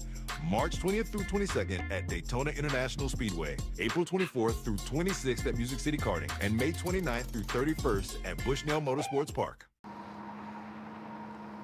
Cat food marketing. $9.99 a month. Dude, Caleb, wake up. Dude, we're live in 5 minutes. Let's go. Come on. What are you doing? Dude, I'm so sorry. Xander had me in a cat food marketing meeting till like 2 a.m. last night. Come on, man. Do you have anything I can drink? Dude, I got the perfect thing for you. Perico, it's a healthy energy drink alternative. Perico, non-GMO, gluten-free, kosher, magnesium, B12, B6, Yeah, it's good. B5, biotin, and zero sugar? Pericazo! Try Perico, made with natural ingredients, organic caffeine, and supports your metabolism. Try the new official energy drink of Kart Chaser.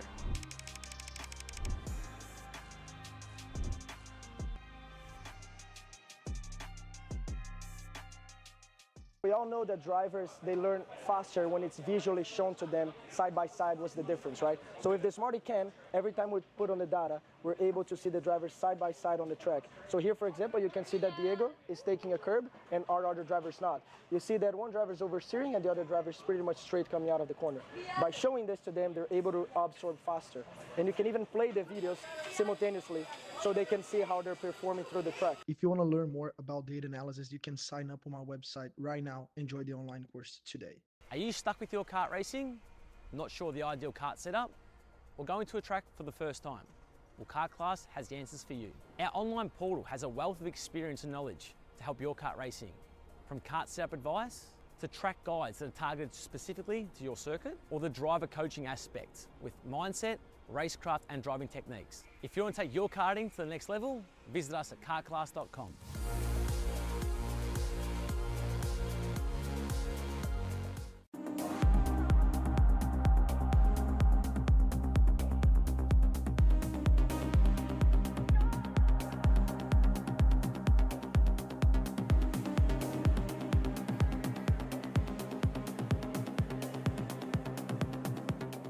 Hi, I'm Jack.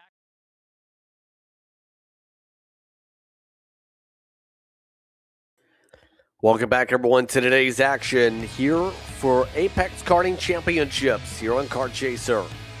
It's time for your Briggs Micros to zip around the circuit. Here we go for their field. Taylor with your starters coming up here in a moment as those drivers are quickly getting to work.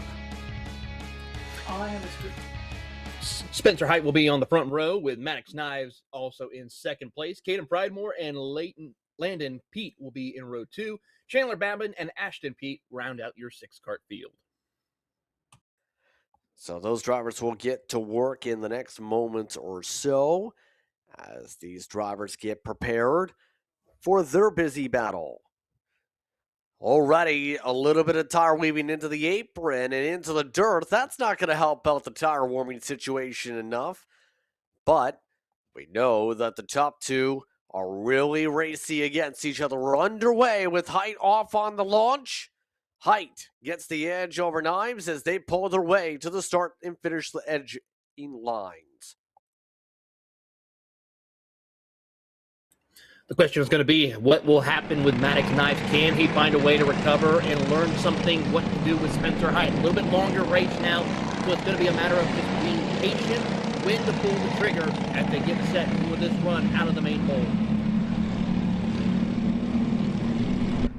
Yeah, these two, remember, it took a few laps today in the pre-final to be able to actually set up the back and forth compared to yesterday, where it was right for the onset. Oh, look, it's right on the onset this time. Just like that, Knives takes over the spot. The 223 jumps up into the race lead. Expect a lot of back and forth. We know Height likes to try and go for it into the mini bowl section. Not close enough to send this time through. So these drivers expect to bring up plenty of haymakers here, Taylor. Absolutely. It's just going to be a matter of how well this will play out amongst these two competitors here as Spencer Height now settles in right behind. Will he pull the trigger and throw another haymaker back to Knives, or will he be patient? He's going to throw another one down to the inside. He will drag race him into the final couple of corners to take over the spot. So back and forth they go up at the front of the field. Height, again the Mini Swift champion for Trackhouse Karting, with their respective challenge, where it was a 7-win season for him. That's what we've seen with the Nitro Kart side of things. Nitro, obviously, as an entire group, is trying to really expand out his brand here. Taylor, getting ready to go into ARCA competition coming up, for example, has connections with IndyCar operations. There's a lot of routes. And it is the 10th year anniversary for Nitro Kart, in fact, so they've really built up that motorsports program. We've seen how racy they are with the connections they've built. They certainly have. I mean, Nitro Motorsports is just absolutely been doing some phenomenal things as Spencer Height goes back down to the bottom to take over the race lead. Some phenomenal things over the past few years. I mean, they have their Trans Am racing. They are now going fully into ARCA with him the past couple of years. It's only a matter of time to see what else the Nitro Motorsports Group do. Also competes in the Toyota GR Cup, the SRO side of things. So a lot of great opportunities if you work with the Nitro Group of different avenues of motorsports should you choose to move up the ranking. Absolutely, and remember with the Nitro, this is their grassroots program. We've seen Brett Cruz, we've seen Connor Zillich, a part of that program, that have gone through the ranks. For example, a lot of notable drivers these days that are either NASCAR prospects or upcoming NASCAR prospects in the karting that came from the karting world and are now looking to make a splash. Coming around to 7.5 minutes to go in this one. Knives continues to lead up at the front over height in the midst of this conversation. Pridemore staying in third as well. Landon Pete in the fourth position. Back to the point goes height. Once again, back and forth we continue.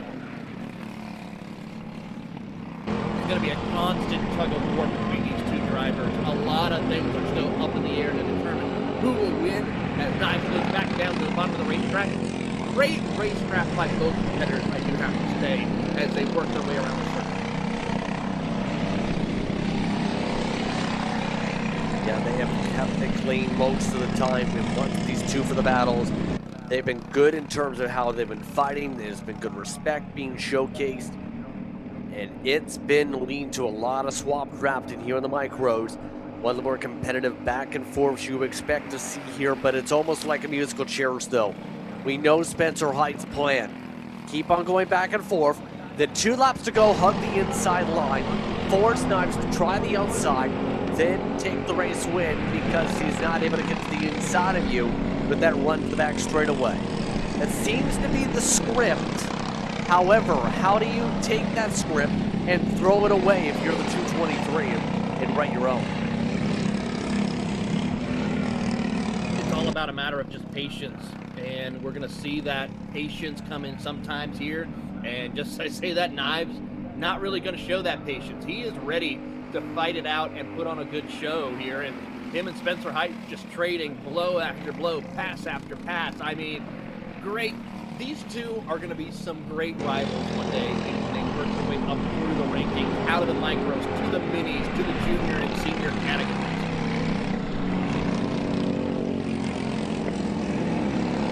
Indeed, and right now, all of this is with this field taking a bit of a calmer approach outside the top 2. You're going to know, quickly mentioning Gaten Pridemore in terms of how things have gone so far. One of the drivers based in North Carolina here that's watching all of this back and forth again up at the front with Knives taking the lead. But for Gaten Pridemore, specifically was one of the drivers that's been around a fair bit in different circuits in our Nitro Kart seen in different series. Also one of the drivers that a few weeks ago took part in Trackhouse double-header competition and actually had a crash into the barriers right in front of a fan section. Was able to avoid any injuries and was still able to compete the rest of the way. So, Pridemore having a strong day today to be able to at least get a podium finish here in Florida. Knives yet again, meanwhile, over the front. He's not able to clear as quickly compared to Height, compared to earlier. This time takes until turn 9. I did like, though, the idea Height was trying to do, was trying to different line to make that outside work for him, but he'll cut back down to the bottom of the racetrack to take over the race lead in the mini bowl. And now he's got to figure something out. What other ways he can go on the defensive, or maybe try other ways to take over the race lead once again, once Maddox Knives gets back around him. That's what he needs to start trying out a little bit more. And I liked when he tried that outside lane to see if they would work. Took some notes. Maybe we'll try again this time.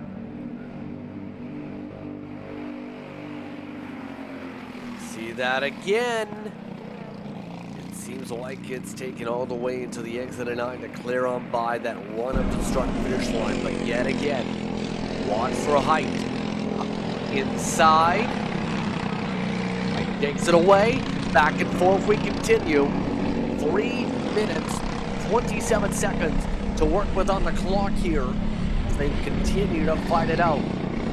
But some of the other drivers here in the field here today, Landon P, we mentioned their family having to be on the property here today after some of the weather conditions. The last round, and two of the drivers in the pack today from Louisiana that have made their way on through. And as we continue to see these battles out here, Taylor, you have to give credit to all the family members and parents and teams that made the drive across the region from, say, the more snowier regions, because obviously as these elbows keep on keeping up for the race lead here, snow a major factor across the nation for a lot of these teams, especially, say, the drivers coming from the Midwest that had to work their way through blizzards to get here. Well, the good news is at least they don't have to worry about snow. They brought the cold weather with them, though, to Jacksonville, I will have to say, but it is a very strenuous run. I mean, and hats off to every single one of these competitors and their families who make those long trips. I mean, it's part of the traveling circus, to come to think of it, of what you do when it comes to motor racing, especially here at the grassroots level, as drivers once again will battle it out with 2 minutes to go. Height will maintain the race lead after a beautiful pass to go. Knives trying to settle back in and see what he can do on the back stretch once again. Looking for a little bit of a bop and a boop, and already Height is playing defensive. That's a little bit earlier than expected here, Taylor. Does that send the trend for what Height's expecting here if he's already playing defense for what is essentially 5 or 6 laps to go?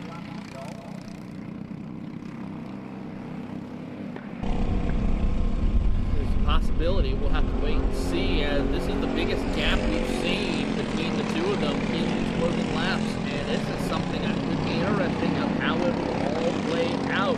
Maddox seems to be tapering off a little bit. His lap time starting to fade. The question is going to be how well can he maintain control and get that run he needs off the back stretch. Coming up to 1 minute to go. Going to be probably 4 to go when we get to the line. Might be 3, it depends. Height still holds on defensive. Right now, the lap time's 42 seconds. At the top end, it looks like it is going to be about 4 to go, as we had about a 7-second difference on the clock here. Let's keep an eye on it. All while, I'm trying to set something up as quick as possible on the deck of Height to try and find his way ahead. The line coming out of the bowl, this time through. Knives yet again covered off by Height. Once again, having to try the high side. I just don't know if Knives has the confidence here with this car with the high line. The grip's just not been there. He's had to lift just to be able to get the cut he's needed in this micro kart to be able to get it to exit the way he's been looking for.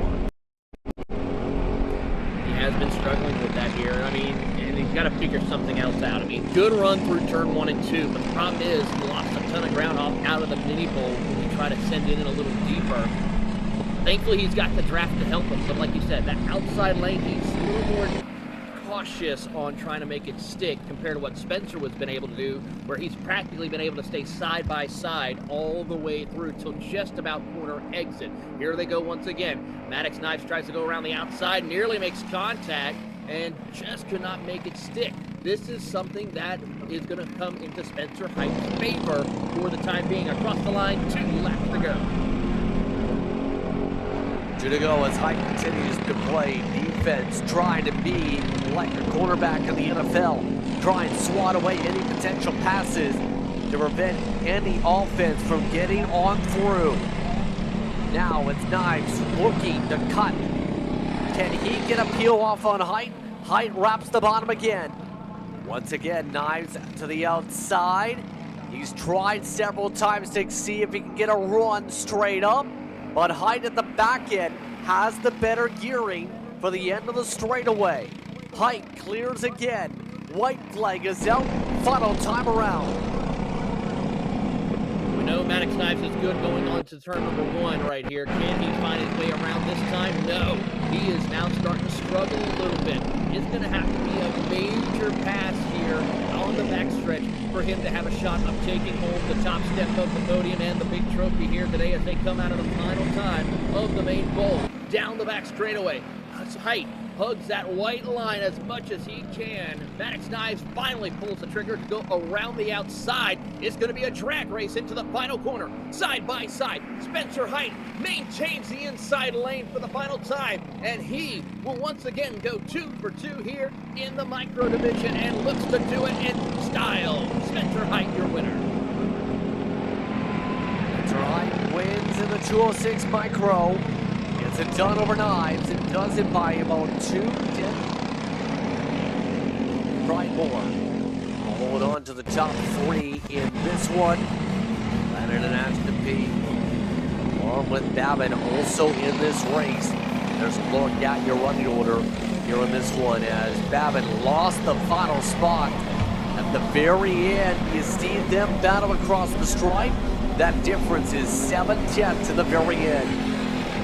We'll take an hour break. When we come back, Kart Chaser will continue to have your coverage here from Jacksonville.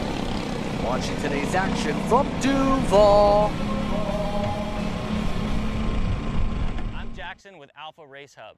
Alpha is an all-in-one motorsports software solution that can solve all the software problems you need for your track, facility, or series. Alpha can cover all your software bases, from online registration, digital e-waivers, a proprietary timing and scoring software, incident management, automated points tabulation, tire and barcode scanning. We even have our own mobile timing app and rental cart activity management software. If you're looking to consolidate your motorsports software solutions, reach out to us at alphatiming.co.uk.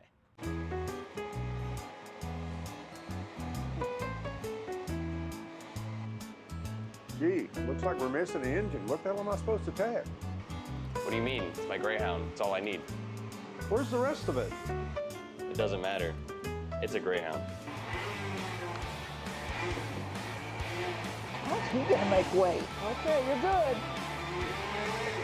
I'm sitting by here with Kyle, our race winner. Tell me how you did it. You were blazing fast out there, and I mean, you don't even have a go-kart, man. Tell me about it. Yeah, you know, Norberg, Schmorberg, the Greyhound-powered Greyhound was great today. You know, it makes the difference.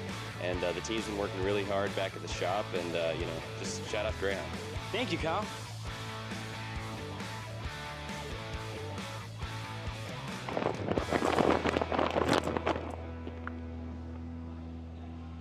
How the f did you just win? Doesn't matter. It's a Greyhound. Cool features that Race Studio 3 has that people normally don't know about it. The track map on the background. So if you just connect your computer to the internet, you can come up here and click on this Google Earth icon, and it will pull the background from the Google Earth into your GPS data. If you want to learn more about data analysis, you can sign up on my website right now. Enjoy the online course today. Are you ready to get behind the wheel? From Formula One to NASCAR and IndyCar, all the pros start here.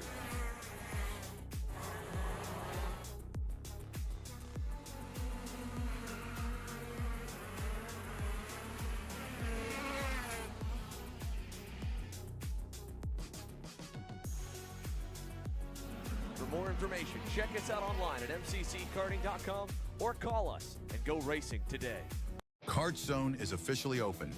We're America's first true karting dealership, built by racers, for racers. From your first chassis to managing a full team, our experts guide you every step of the way. At Kart Zone, you'll find top-tier products from your most trusted brands. We believe in performance without compromise. Your karting journey starts here. Visit kartzonena.com. Cool features that Race Studio 3 has that people normally don't know about it. If you look on the bottom left, I have the weather showing my ambient temperature, pressure, humidity, and even the wind direction and wind speed. To be able to get this, you gotta create an account on the AIM website and just log in. If you log in and have internet on, it will pull the weather from the previous year of sessions that you have. If you want to learn more about data analysis, you can sign up on my website right now. Enjoy the online course today.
go race. Come on, man.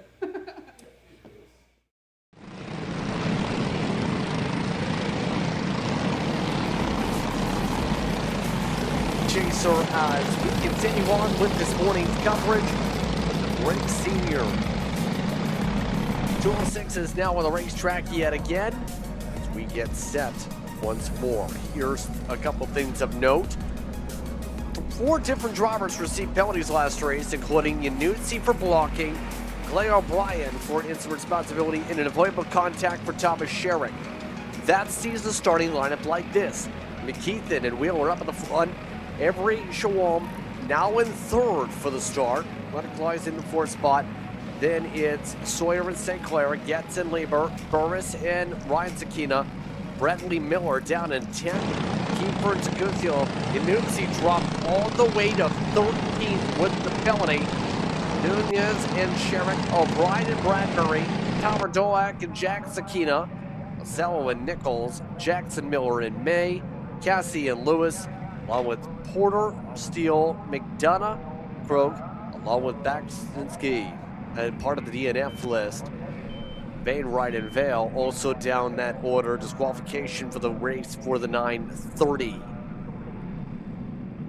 So this field getting all prepared. A few of the drivers going a little bit wide on the tire warming, but the top 2 pulled away last race. Will they pull away this time to settle it out between the 919 and the 901, or will anybody else join the party and try and make sure they're the ones celebrating at the end of this race? Green flag is out, underway, inside line goes. Schwalm up to 2nd spot immediately, and oh no! One of your contenders, believe that's Wheeler, is indeed spun around from the outside line as he talks with Steele. That's a tough break there for Henry Wheeler, but McKeithen and Small will now lead the charge. And 4 drivers lose control coming out of the mini pole, and that's going to separate even 4 drivers from the competition. So your contenders have just had everything explode here. Wheeler, who was one of your expected contenders for this race win, no longer in the conversation. Wheeler, your points leader, entering this race with 50 points. Now, everybody else is trying to keep up with McKeithen, who's been able to go 2 for 3 so far on the day / weekend, 4 race wins. Avery Schwalm tries to march around in the VLR machine, tries to find a way to keep himself in the conversation here. The 4-time Quincy GP champion is in P2 and providing pressure. He certainly is as they head down the back straightaway. McKeithen trying everything he can to hold off the rest of the field, but here comes Kyles, Getz, and St. Clair with a head of steam down into the final couple of corners. Nose to tail, they are trying to make heavy work to close in the gap between McKeithen and Schwall. Cards up there, you also have Getz, St. Clair, Lieber, Burris, many drivers scattered about, and look at St. Clair get hounded. St. Clair has to get some elbows. Now as they run their way on through, the gaps grow again. 997 and 922, building themselves about a 4 or 5 kart lane buffer, and that might be very difficult to close up here.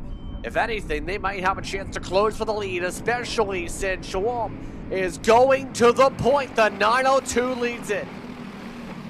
I think it's the first time we've seen someone other than McKeithen lead this race all day long. The question is going to be, what will McKeithen do here? Will he continue to push, or will he wait maybe for someone like Kyles or Getz to maybe help him get around Schwalm for the race lead? He's trying to push the envelope a little bit, but here comes Kyles thinking about going around the outside as they enter the bowl. Schwalm had joined the BKRS program during the offseason in October. Joined that team after, as mentioned, the wins in the Quincy GP and 2 Ignite Heavy Championships over at Gateway Kart Complex. He's right in the conversation up for the front with McKeithen. Back and forth he goes, still side by side. Near contact once again sets things up for second as here comes the choo-choo train. Getz, long with flies zoom on through. You see it at the stripe. And just like that, everybody has choo-choo trained together. Everyone now lined up, nose turn as they come out of the hole, down the back straightaway. McKeith and Kyles and company trying everything they can to see what they can do. That second group just behind your leaders, and there you see the frustration from one of them wondering, what are you doing? We're losing this opportunity. Kyles goes back all the way outside the top 5 as McKeith then tries. It's trouble for one driver. That looks like the B. Miller around. Yes, it is. Miller yet again having a slide. The pink machine gets sent wide, and all of a sudden, one of your local contenders is out of contention for the race win. This as well, 7 minutes to go. And your namesake, say Cam Burris, also joins in on the fun now in this choo-choo train. Now the interesting part's going to be who's going to be the stand-up different. Cam Burris, a longtime racer in the regional area, has competed in Max's competitions, competed in the American Karting Tour. Now, looking to try and make their presence known here in Apex competition in that blue kart, looking to push St. Clair and Shalom to close back up the deficit to the top 2 again. Now works their way out through the pole here, and as McKeithen and Getz continue to separate themselves from the rest of the field, this could be a big-time opportunity for Getz, as he is definitely one of those heavy hitters now, as here comes Kyles trying to get around a couple of more karts, but Burris and St. Clair are making the run for the top 3.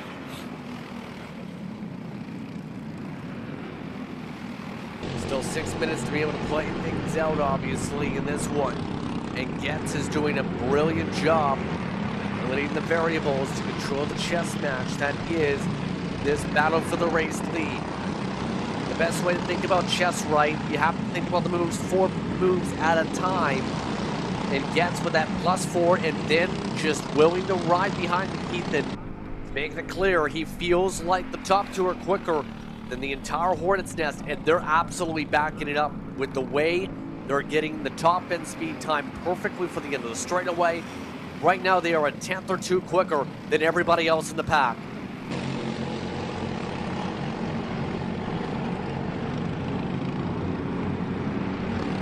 How about this? Here comes a couple more battling it out for position here as we watch the 911 of Burris trying to find his way around Schwal. St. Clair doing everything he can in this fight with Lieber right there.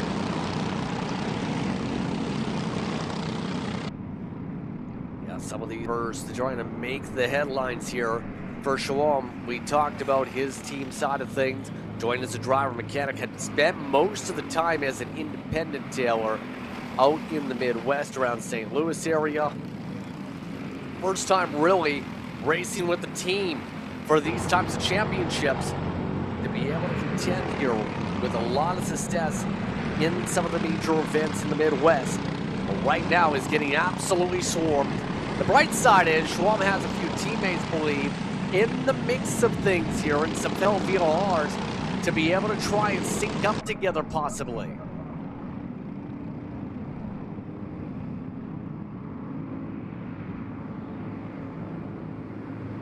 Watching this battling for the 3rd position. Now here comes one driver to pull the trigger, and down to the inside, the 2 machines from the Bogby Krug group are trying to work their way through. That's the 972 machine of Lieber and Schwalm, and they make short work of Burris to move back to 3rd. It's also in this pack too to keep an eye on him also. We haven't really talked about Aiden Lieber all too much here this weekend in terms of what we expect from him. One of the drivers announced to be back to the team, obviously, during the off-season. Driver who's won events as well over the course of the runs with him, but also finds a lot of postseason testing footage. Also, just so happens to be a top runner when it comes to the Rock Island GP. So, BKRS teams to invite a lot of the talent that runs in those major street races that we see all promoted in the major cities there. And that's one of the main big events when it comes to street racing action and karting. As we see a couple of other karts pulled off to the side, their day is done, unfortunately, As we watch on through here out of the bowl, we'll watch to see what Lieber, Schwalm, and Burris can do.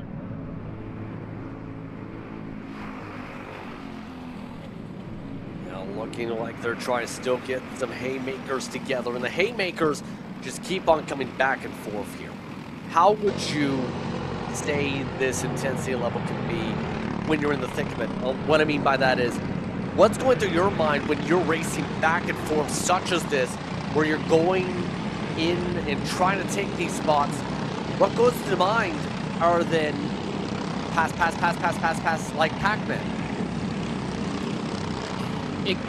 For at least me personally, it's a little frustrating because no one wants to settle in and get through the end. I'm fine with passing if you have the run, go ahead and take it. But it's the constant back and forth that could cause problems and frustration because, like, yeah, you're battling it out for a position, but if you're trying, especially if you're in this group right here, this main group we're watching, you're losing time to the race leaders. And I'm sorry, yeah, finishing third is great, but you're here to win, as a matter of fact. You're here to showcase your talent by being on the top step of the podium in this race at this track.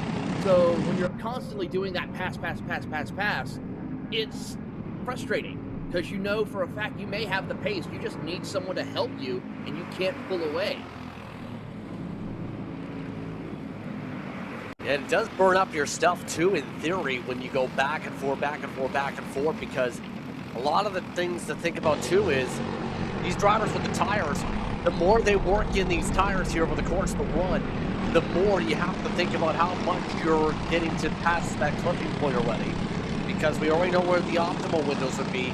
To set up long run, if you spend so much time scrubbing speed and scrubbing tires here in the midst of the fight, you're going to potentially be struggling to be able to keep up with the corners of the tail end of this run. We've seen that for a couple drivers here over the course of this run in the end.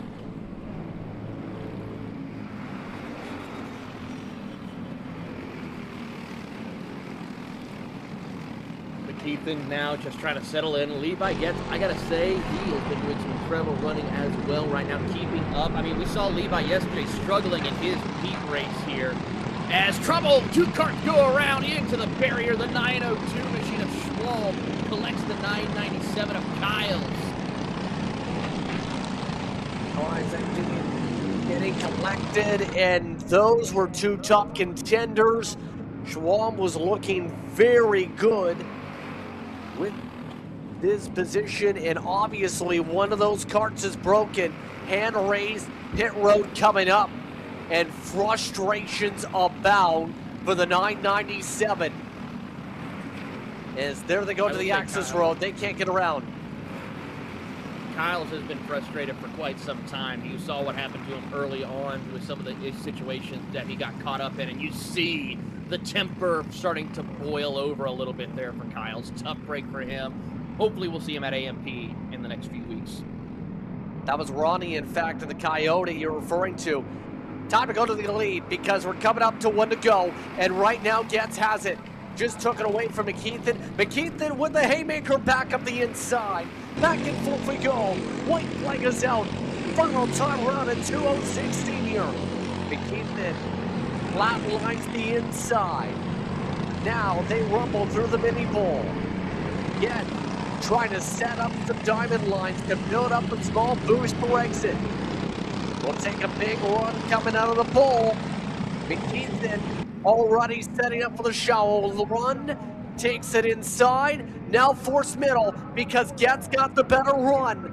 Getz now it evens up. McKeithen gets a bigger boost with the gearing at the end of the straightaway. McKeithen with the prior line. Getz forced wide.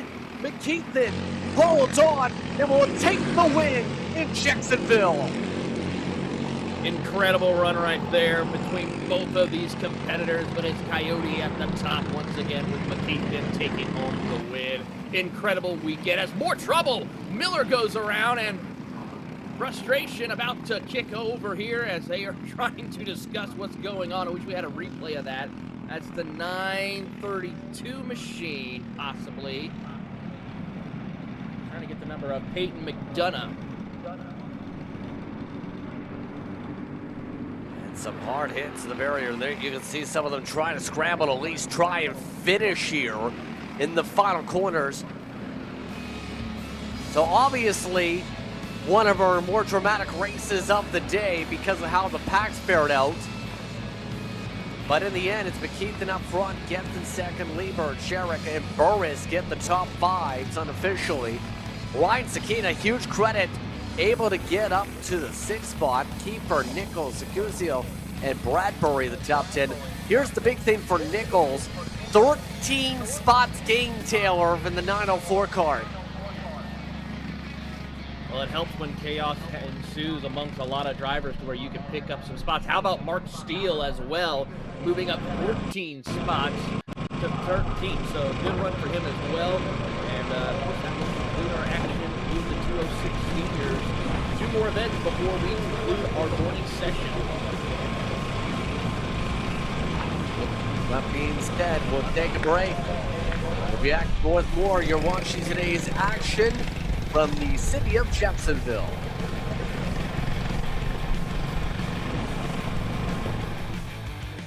On the kart track. At SimShop, we deliver professional-grade simulators with the best performance-to-price ratio in the industry. Founded by racers who understand what you need, our SimMagic and Moza equipment is powerful enough for the pros, yet affordable for everyone. With unmatched customer support and a thriving community, we're your racing partner. Visit simshop.com today.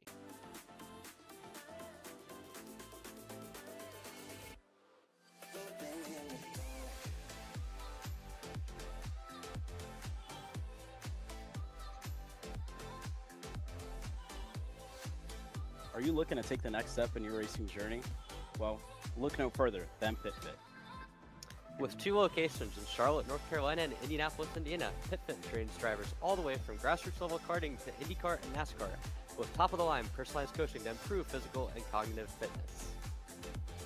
For more information on programs, check out PitFit on Instagram or Facebook today. So in motorsport, every detail matters, but we need to try to avoid using expensive and fragile sensors. So I'm gonna show you how we do it. So this is a comparison between the sensor in curve and the accelerometer in blue. So we can read how hard the driver is applying the brake and how easy he's modulating his release in order to understand how the driver's braking.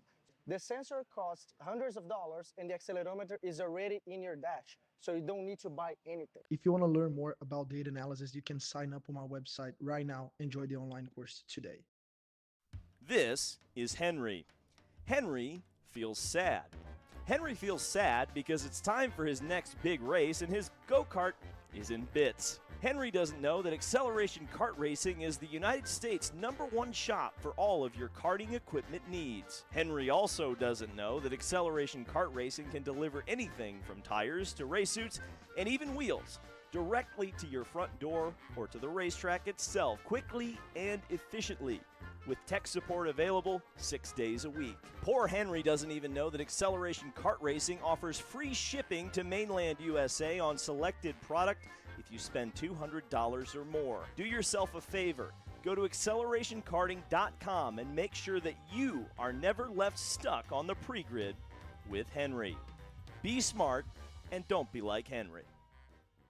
One thing that is really nice about the Micro 6 is with this new IMU platform, now they put an embedded channel with the steering wheel angle. This channel is really nice to use if you're trying to understand how the drivers are behaving through the corners, if it's oversteering, understeering. But you need to be careful.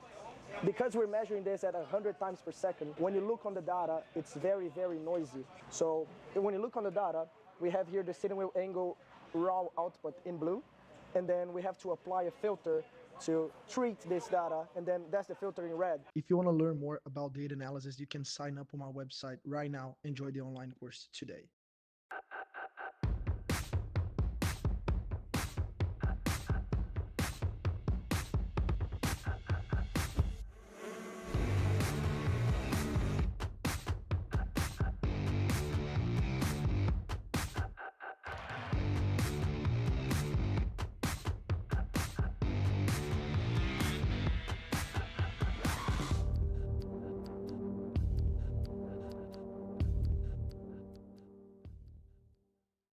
2026 Cup Kart South Series, February 20th through 22nd at Finish Line Karting.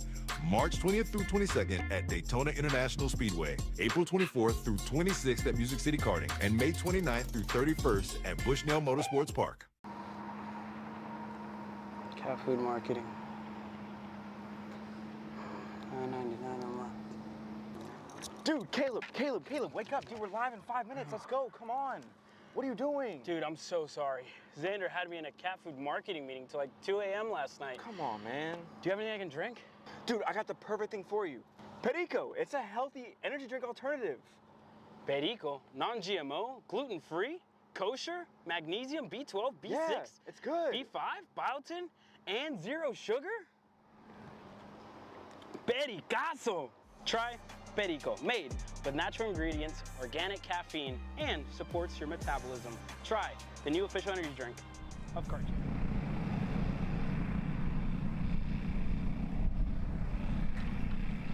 Here we go. Let's get back on our way with the Briggs Minis as we get set for our fourth racing run of this morning for your finals. Post hours, Hank Lai, along with Greer, Hall, DePontes, Herrera, Ford, and Bailey are the running order for this one. The reason Ford's down in the order, it was no further action initially for Ford in the last race, but we'll start down the order. Well, it's time to battle it out again. Green, green, green. And once again, off to a good start goes Stowers. He gets the launch over the 148 and everybody else as they make their way through. Stowers already getting where he needs to continue on. Life, of course, Hank Light right there in second as they have a good little fight outside in third with DePontes, Greer, and Herrera all jockeying for position. Good little fight there as they work out of the main pole. It's going to get exciting how this will play out as they come out of the pole onto the back straightaway. Cooper DePontes getting swarmed by pressure as several drivers try and get around as quick as possible, including Greer. Again, DePontes, one of the local competitors that races in North Florida Karting Championship action, originally from Kid Karts just a couple of years ago. 10 minutes to work with. First minute burned away. Lion Greer put away. Herrera is actually in the heart of that back battle with DePontes.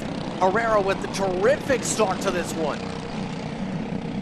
A really good start as well. DePontes having a stellar fight here as Herrera continues to move up a spot. Greer trying to close down with help from Hank Lyle as they head down the back straightaway. Bo Stowers about to have some company as they head into the final corners. Indeed, as they continue to zip on through. Right now, a lot of the faster drivers losing a lot of ground are going to have to hope for some luck here. But Lion Greer are in the midst of the setup here to see what they are able to shuffle for. Stowers has controlled much of the way. Hall and Ford have worked the way to 4th and 5th respectively on their charge to be able to recover to get up to those positions. 9 minutes of plotting and planning here, Taylor. That's the critical thing here. What's the game plan if you're in this top 3? If you're in this top 3, I'm going to continue to try to push and get away from Hall, Ford, Herrera, and company because less cars means less trouble. It's trouble for one driver goes around the 109 of Hall, and that's going to be a tough break for him. He's going to have work to do to hopefully try to close the gap, but it's going to be a tall order to ask.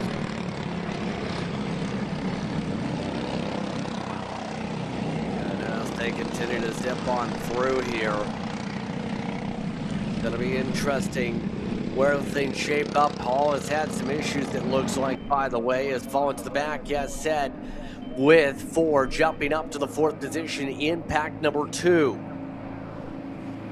Now, as we look at some of these drivers get a little bit crafty here, you see DePontes getting some of those elbows together. DePontes from Pensacola, Florida, virtually in terms of that. Of course, over towards the other side of the state there when it comes to the travel side. Able to get over competition. Cooper doing well in that other pack here. Making a lot of appearances at the facility. And you have to, like again, how many drivers get opportunities here, Taylor? Year-round racing when it comes to Florida, obviously. These drivers in the club scene actually have a race next month here at North Florida Kart Club to be able to keep themselves fresh with about a race a month here, Taylor.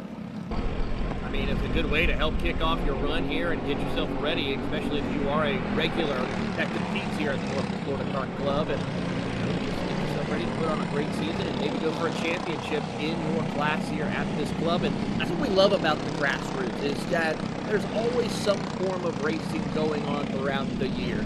Yes, our national tours and everything like that, they put on some stellar races, but the grassroots, where it all begins for any driver who wants to make it to the big stage, that's where it counts, where you can have a race just about every weekend, at least here in the South region. Up north, not so much. You have your season where, you know, it's a little bit too cold or a little bit too much snow on the ground to race in any form of capacity. But here in the Florida, Texas, California regions, good chance we'll see some form of racing action every weekend.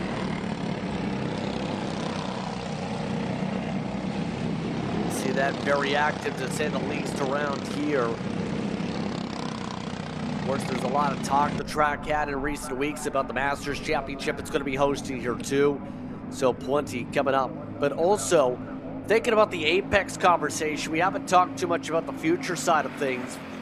You mentioned Atlanta Motorsports Park. Atlanta's going to be a challenging one because there's a lot of these drivers that keep it as its home track, but that is a track with a lot of elevation change, as we discussed, Taylor.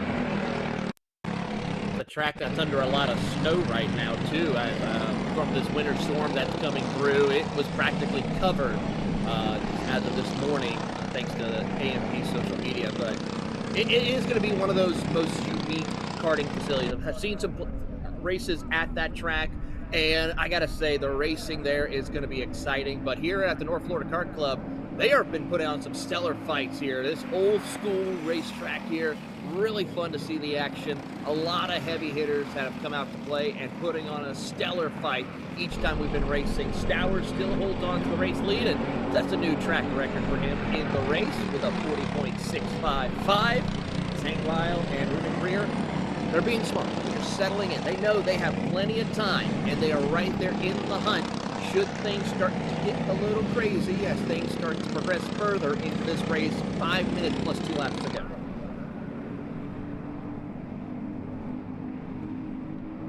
Yep, all of them still ticking away the clock here to be able to sort things out. Hall, who looked very promising early on in the weekend, all the way down in the 8th position with how things have gone roughly for the 109 in terms of their chances. Fortunate with how things have gone for their respective camp here today, especially since one of the drivers that done well in Max's Kart Series Championship action, done well in World Karting Association. Not the day for Hall, not the weekend to contend up at the front. This top 3 continues to remain patient though, and in particular talking about Hank Lai in this group. One of the drivers that's raced in CKA competition. He's raced a fair bit, obviously, here in Apex. Also, was one of the drivers that celebrated championship here at this facility in NFKC Club action. He was a driver that competed in Sportsman, in Tag Micro, and did well in each of those. So he is in contention for a local win here on the racetrack, potentially.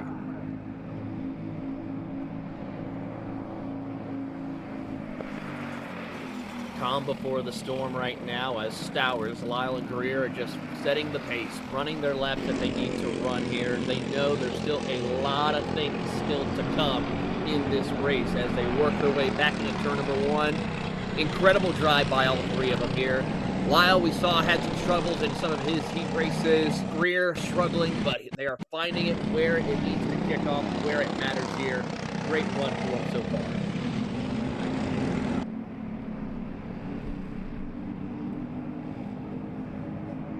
It's been a brilliant run for a lot of these drivers. But obviously, The hope for some is a calm, cool, and collected effort. That's what they've done to be able to keep it amongst the three of them today. 12 laps complete. Still going to be at least another 6, 7, maybe 8, give or take, in terms of the hand signals. But at this point for Stowers, they'll try to make sure, keep things going amongst that championship. Second place runs all through today. Ruben Greer, 2 wins so far here to this weekend for the course of this run of the championship. The points difference between the 121 and the 120 coming into this race, Taylor, according to mention, was 11 between your top competitors. Stowers really needs to hold on to be able to get a big cushion with a 200-point day compared to 180 for second. If Greer comes away with the win, it's Greer likely going to be the points leader heading into Atlanta. And that is going to be a tough scenario indeed for our competitors here as we watch on here, because it all comes down to your best 2 results for the championship. You get 1 drop round, of course, so that's going to be a determining factor. So now, with Stowers trying to get this win, as long as he has a good top 2, top 3 finish to go to AMP, that's going to help him with the championship.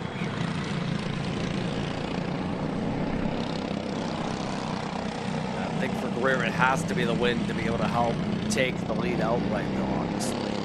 But we're coming up to 3 laps to go this time through. Stowers is starting to grow a bit of a buffer. Last time by, went into the 40.4s. Everybody else ran around the 40.6s, the main pack. They immediately closed back up the deficit, though, with the draft. That's how big it is. Even with Stowers being so good in some of the technical areas, that draft brings everybody right on back with this package.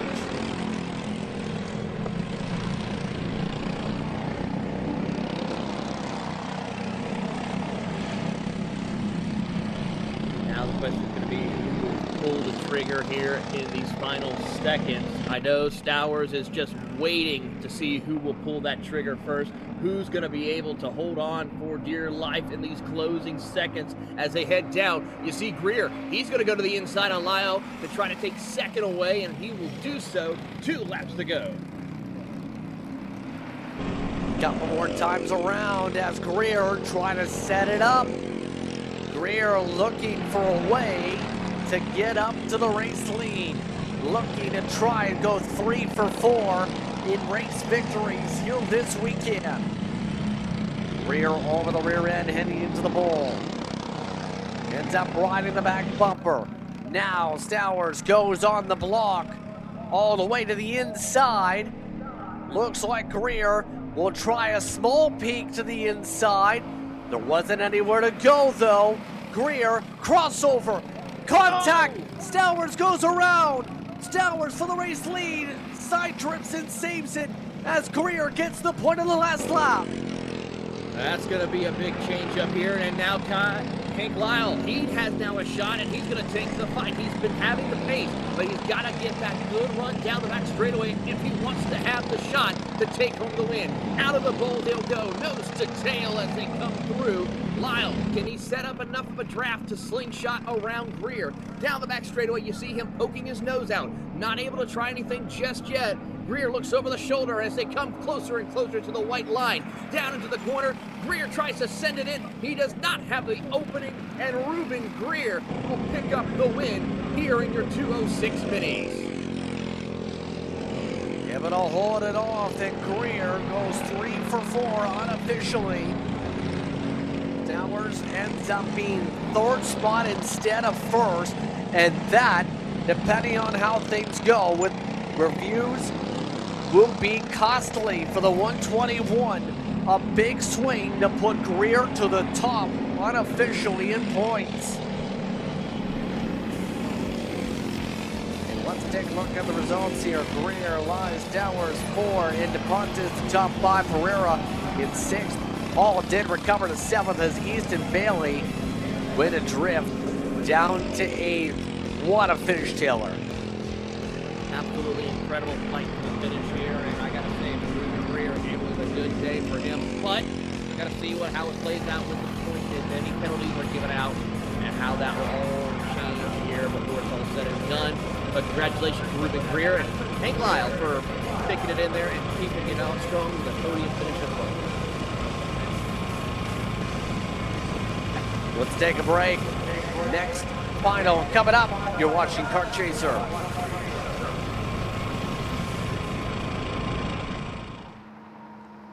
Cat food marketing.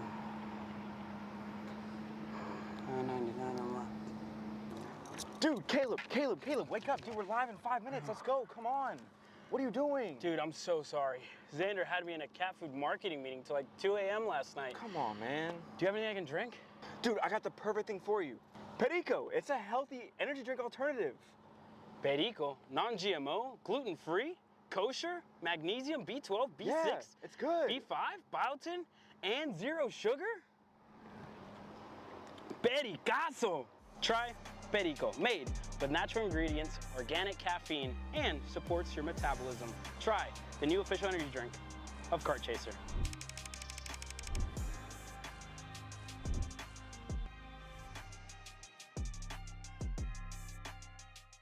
We all know that drivers, they learn faster when it's visually shown to them side by side what's the difference, right? So with the Smarty Can, every time we put on the data, we're able to see the drivers side by side on the track. So here, for example, you can see that Diego is taking a curb and our other driver's not. You see that one driver's oversteering and the other driver's pretty much straight coming out of the corner.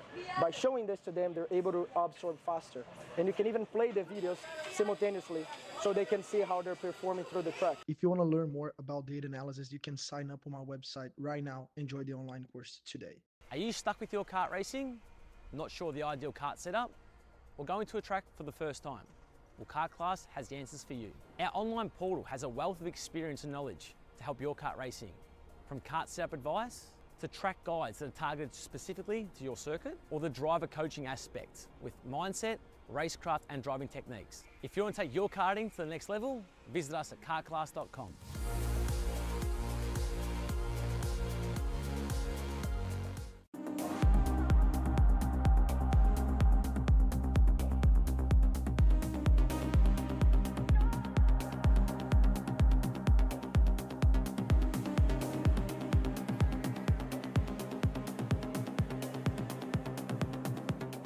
Hi, I'm Jackson with Alpha Race Hub.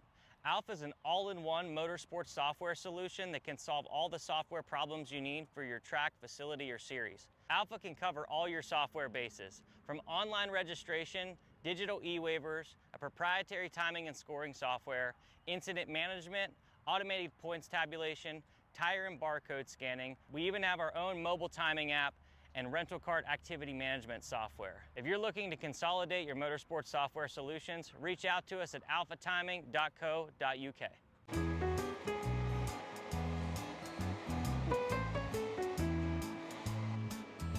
Gee, looks like we're missing the engine. What the hell am I supposed to tag? What do you mean? It's my Greyhound. It's all I need. Where's the rest of it? It doesn't matter. It's a Greyhound. You gotta make way. Okay, you're good. Sitting by here with Kyle, our race winner. Tell me how you did it. You were blazing fast out there, and I mean, you don't even have a go-kart, man. Tell me about it. Yeah, you know, Norberg, Schmorberg, the Greyhound-powered Greyhound was great today. You know, it makes the difference. And the team's been working really hard back at the shop, and, you know, just shout out Greyhound. Thank you, Kyle.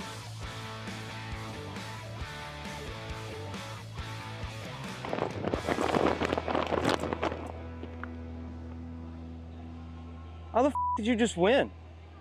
Doesn't matter. It's a Greyhound.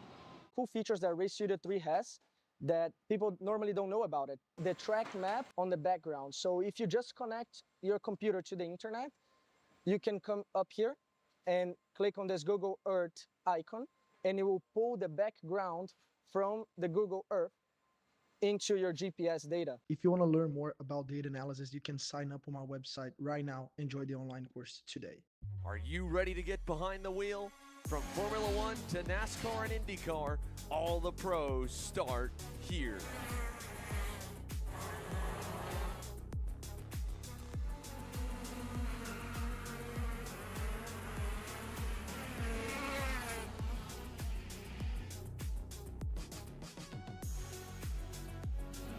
more information, check us out online at mcckarting.com or call us and go racing today. Welcome back. Let's mow the grass, I guess you can say, for some of the drivers here as we get set for the juniors. It's not a fun time right now, it looks like. If you are at the back of the field in the 890 machine, that would be Hugh Gumger, who is having a whirlwind. In all seriousness, though, Taylor, one more grid to go. Let's get the chance to look at that one, Taylor. Absolutely. On the front row is going to be Jet Price and Kai Mars, followed by Leighton Mole and Ryder Thompson in row 2. Richard Rosinski and Cooper Mole in row 3, with Hayden Poole and Oliver Nyberg in row 4. Row 5 will find Bowen Green and Yoshi Kumar, with Evan Frey and Michael Patrick in row 6. Row 7 will find Gabe Santora and Thaddeus Coker in row 7, Hugh Coker and Nico Corpati in row 8.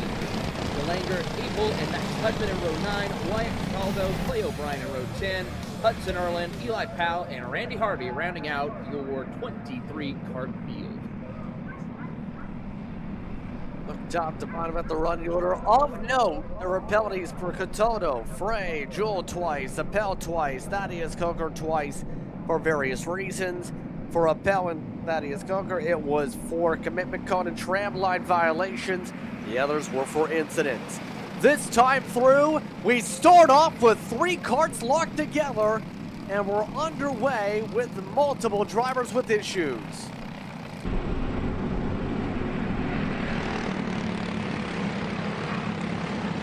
Well, let's keep it going, shall we? Hello, camera crew. Oh my goodness. That's hard contact and a hard slide for one of the drivers, the 894, Michael Patrick. Made contact with our camera tower right there. Thankfully, our camera crew is okay and they're still around.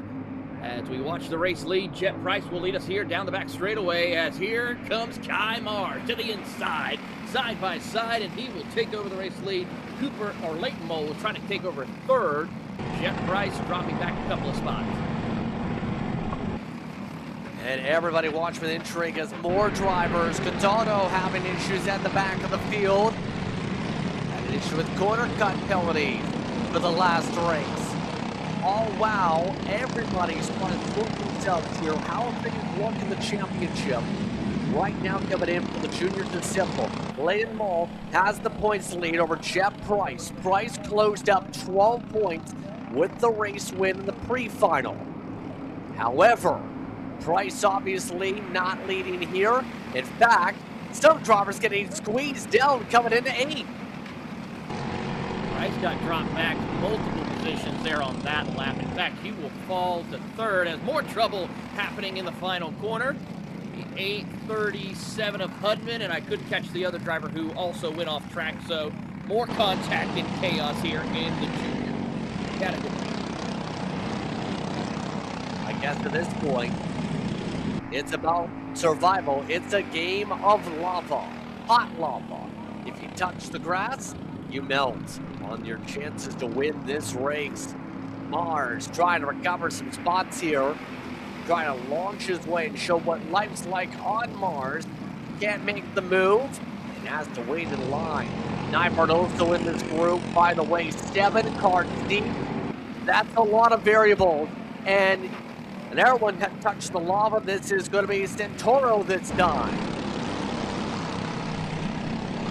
That grass is not your friend here at this racetrack, especially with these cold tires, as we watch Leighton Mole and Thompson trying to see if they can break away. Leighton Mole already trying to go on the defensive. Kai Mars, Bowen Green, and here comes Chet Price with a head of steam. He's got help from Kai Mars and Green as they will push him down the back straightaway to move him at least to second.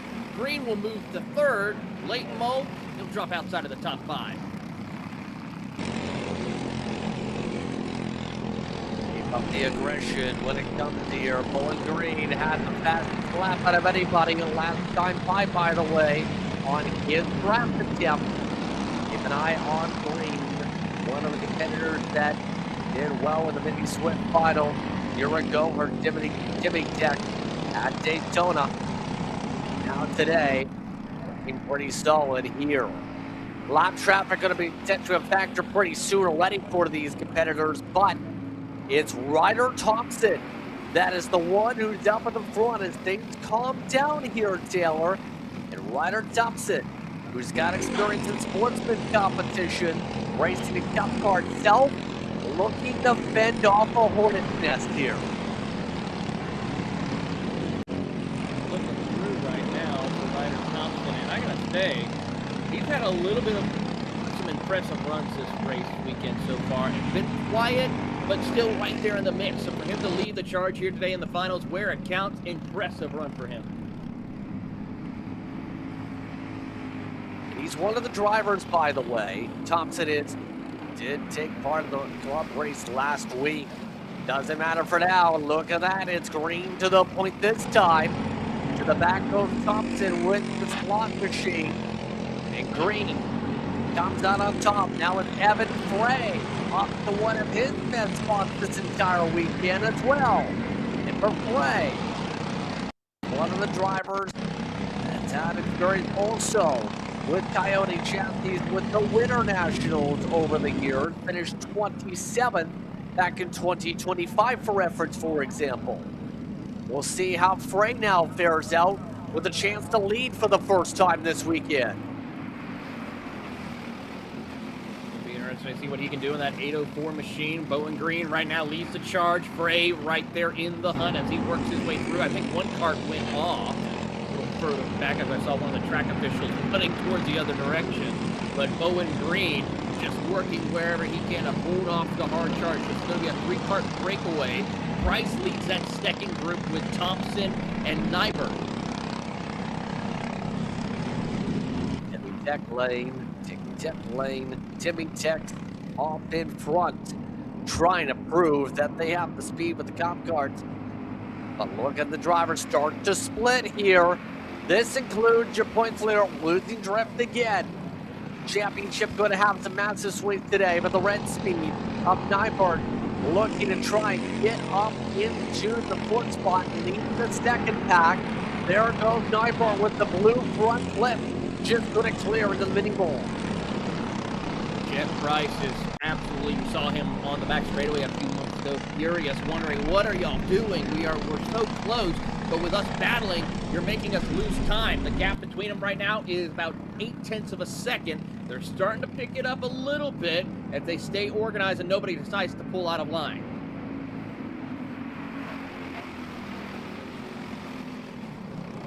There they go as they continue to prepare for what's going to be a wild battle to the end here. What are you doing if you're some of those parents or team members communicating? You see all sorts of clusters of team members trying to communicate here. It varies on where my driver's at. If he is in that top 3, I'd be telling him, be patient. There's still a lot of time for you to work with. Don't lose focus. If I'm someone who's in this second group right now, I'd be telling them, just push, work with the drivers you have right now. If I'm someone like Leighton Mole, I'm telling to him, hey, be patient. They're going to start battling it out, and you're going to start reeling in, because there's going to be chaos that will ensue.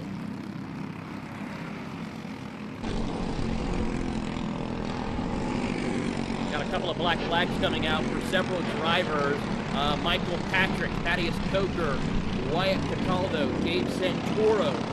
At least 2 other black flags. No names on those drivers at the moment. So penalties being given out and dished out for several drivers. Yes, indeed. A lot of drivers that were involved in incidents, mind you, and towards the back have picked up those black flag indicators that they'll have to serve here. All those drivers mentioned 16th to 19th on the running order for them at the moment. 3 minutes to work with now on the board. And it's a 5-car breakaway officially. Price is now no longer in contention. Your top 2 of the championship have lost touch with the lead group. Those drivers in the lead group running 41 flats, 41 ones to 41 sixes for Price and Mo respectively outside this pack. So that's how close the margins are. You have to be right on point. You lose a 10th here, Taylor. you are left on an island and looking for a sailboat to save you.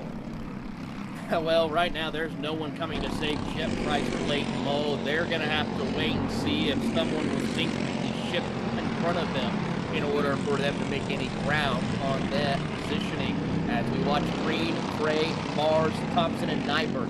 Curious to see what Nyberg would do. He's been a little bit aggressive this weekend with how he wants to make moves. He's got to try to see what he can do in the 5th position as they come out of the bowl. Here we go. Frey pulls the trigger to get around Green. Kai Mars will follow suit. Now Mars will try to leave Frey out to dry and lead the charge heading into the final corner. Another swap up at the front, under 2 minutes to go. Rain-a-ding-ding, it's time to go. Fighting as up in front. Green tries to hold off the fray. Mars trying to get the elbows. Now Green rather with the elbows. Mars in front. And Thompson in second. All this is with the question, when does the winning move come? We know inside line going to be covered off right here in the next lap or two, Taylor. But with these junior karts, it's so compromised. We've seen so many people today just carry the speed, track out, don't scrub speed by turning sharper in, and win the race in a drag race. I mean, we have seen that here, and we've also seen that outside lane can be made to utilize a pass for the race win a couple of times already. I have to say, it could happen right here again in this junior category if someone feels like they have the momentum to make it stick.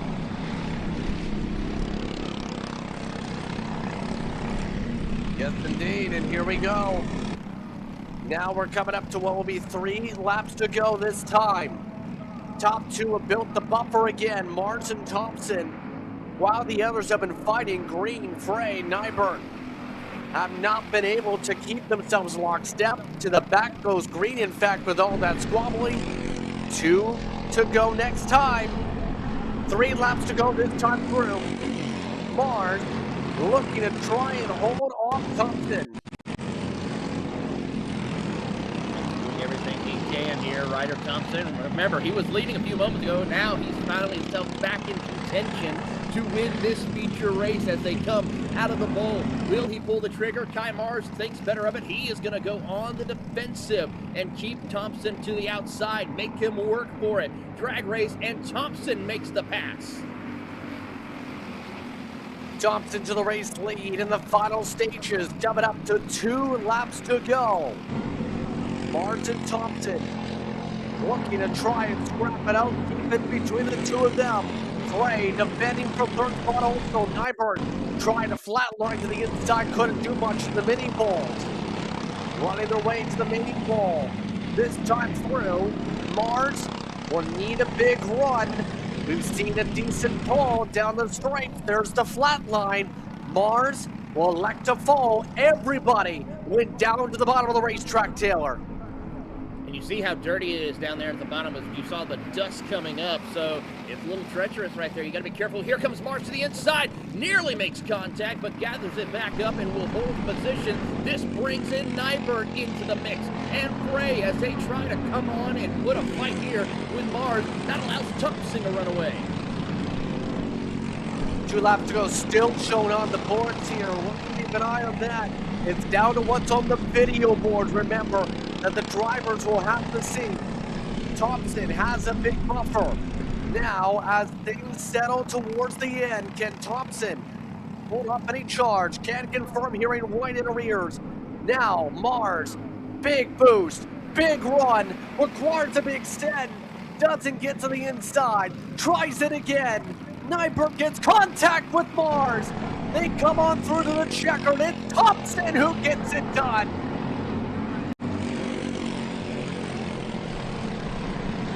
What an incredible hook drive there by Thompson. Frey in second, Green third. Nyberg, 4th position, Mars 5th. And I gotta say, Mars was not happy with that.